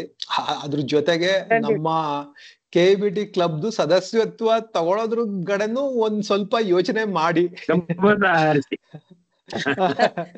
ಸೊ ಅದನ್ನ ಹೇಳ್ತಾ ಈಗ ನಾನು ಏನಂತಂದ್ರೆ ನನ್ನ ಸಭೆನ ನಮ್ಮ ಅಧ್ಯಕ್ಷರಾದಂತಹ ಅಚ್ಚರೇಕರ್ ಸರ್ ಕೊಡ್ತಾ ಇದ್ದೀನಿ. ಅಚ್ಚರೇಕರ್ ಸರ್, ವೇದಿಕೆ ನಿಮ್ದು. ಧನ್ಯವಾದಗಳು ಮೋಹನ್ ಮೂರ್ತಿ ಅವರೇ. ಸ್ಮಿತಾ ಅವರು ಒಳ್ಳೆ ಒಂದು ಏಕಾಗ್ರತೆಯಿಂದ ನಮ್ಮ ಈ ಸಭೆಯನ್ನ ಅವಲೋಕನೆ ಮಾಡಿದ ರೀತಿ ನೋಡಿದರೆ ನನಗೆ ಅವರು ನಿಜವಾಗ್ಲೂ ನಮ್ಮ ಸದಸ್ಯರಾಗ್ತಾರೆ ಅಂತಕ್ಕಂತ ಒಂದು ದೃಢವಾದ ನಂಬಿಕೆ ಇದೆ. ಅದಕ್ಕೋಸ್ಕರ ನೀವು ಪ್ರತಿಯೊಂದು ಸಭೆಯಲ್ಲಿ ಬನ್ನಿ, ಪ್ರತಿಯೊಂದು ಸಭೆಯಲ್ಲಿ ಕೂಡ ಸಾಕಷ್ಟು ಕಲಿಯುವಿಕೆ ಇದ್ದೇ ಇರುತ್ತೆ. ಈ ಸಭೆಯಲ್ಲಿ ತಾವೇನು ಸಮಯವನ್ನ ನೀವು ಕಳೀತೀರಿ, ಇದು ಒಂದಲ್ಲ ಒಂದ್ ರೀತಿಯಿಂದ ನಮಗೊಂದು ನಮ್ಮ ಜೀವನದಲ್ಲಿ ಕೂಡ ಉಪಯೋಗವಾಗುತ್ತೆ. ನಾನು ಯಾವಾಗಲೂ ಹೇಳ್ತೇನೆ, ಅದು ಟೋಸ್ಟ್ ಮಾಸ್ಟರ್ ಅಂತಕ್ಕಂಥ ಇದು ಒಂಥರ ಸೆಲ್ಫ್ ಇನ್ವೆಸ್ಟ್ಮೆಂಟ್ ಇದ್ದಾಗೆ.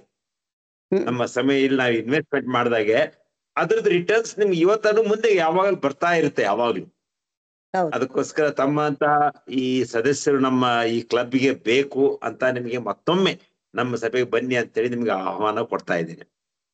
ಸಮಯ ಅಂತೂ ಸಾಕಷ್ಟು ಆಗಿದೆ. ಇವತ್ತಿನ ಈ ಎಂಟರ್ ಸಭೆ ತುಂಬಾ ಸೊಗಸಾಗಿತ್ತು, ಸಾಕಷ್ಟು ಕಲಿಬೇಕೆ ಕೂಡ ಇತ್ತು. ಇಷ್ಟು ಹೇಳ್ತಾ ತಮ್ಮೆಲ್ಲರಿಗೂ ಧನ್ಯವಾದಗಳನ್ನು ಅರ್ಪಿಸುತ್ತಾ ಈ ಸಭೆಯನ್ನ ಮುಕ್ತಾಯ ಮಾಡ್ತಾ ಇದ್ದೀನಿ. ಎಲ್ರಿಗೂ ನಮಸ್ಕಾರಗಳು. ನಮಸ್ಕಾರಗಳು ಸರ್. ಎಲ್ರಿಗೂ ನಮಸ್ಕಾರ.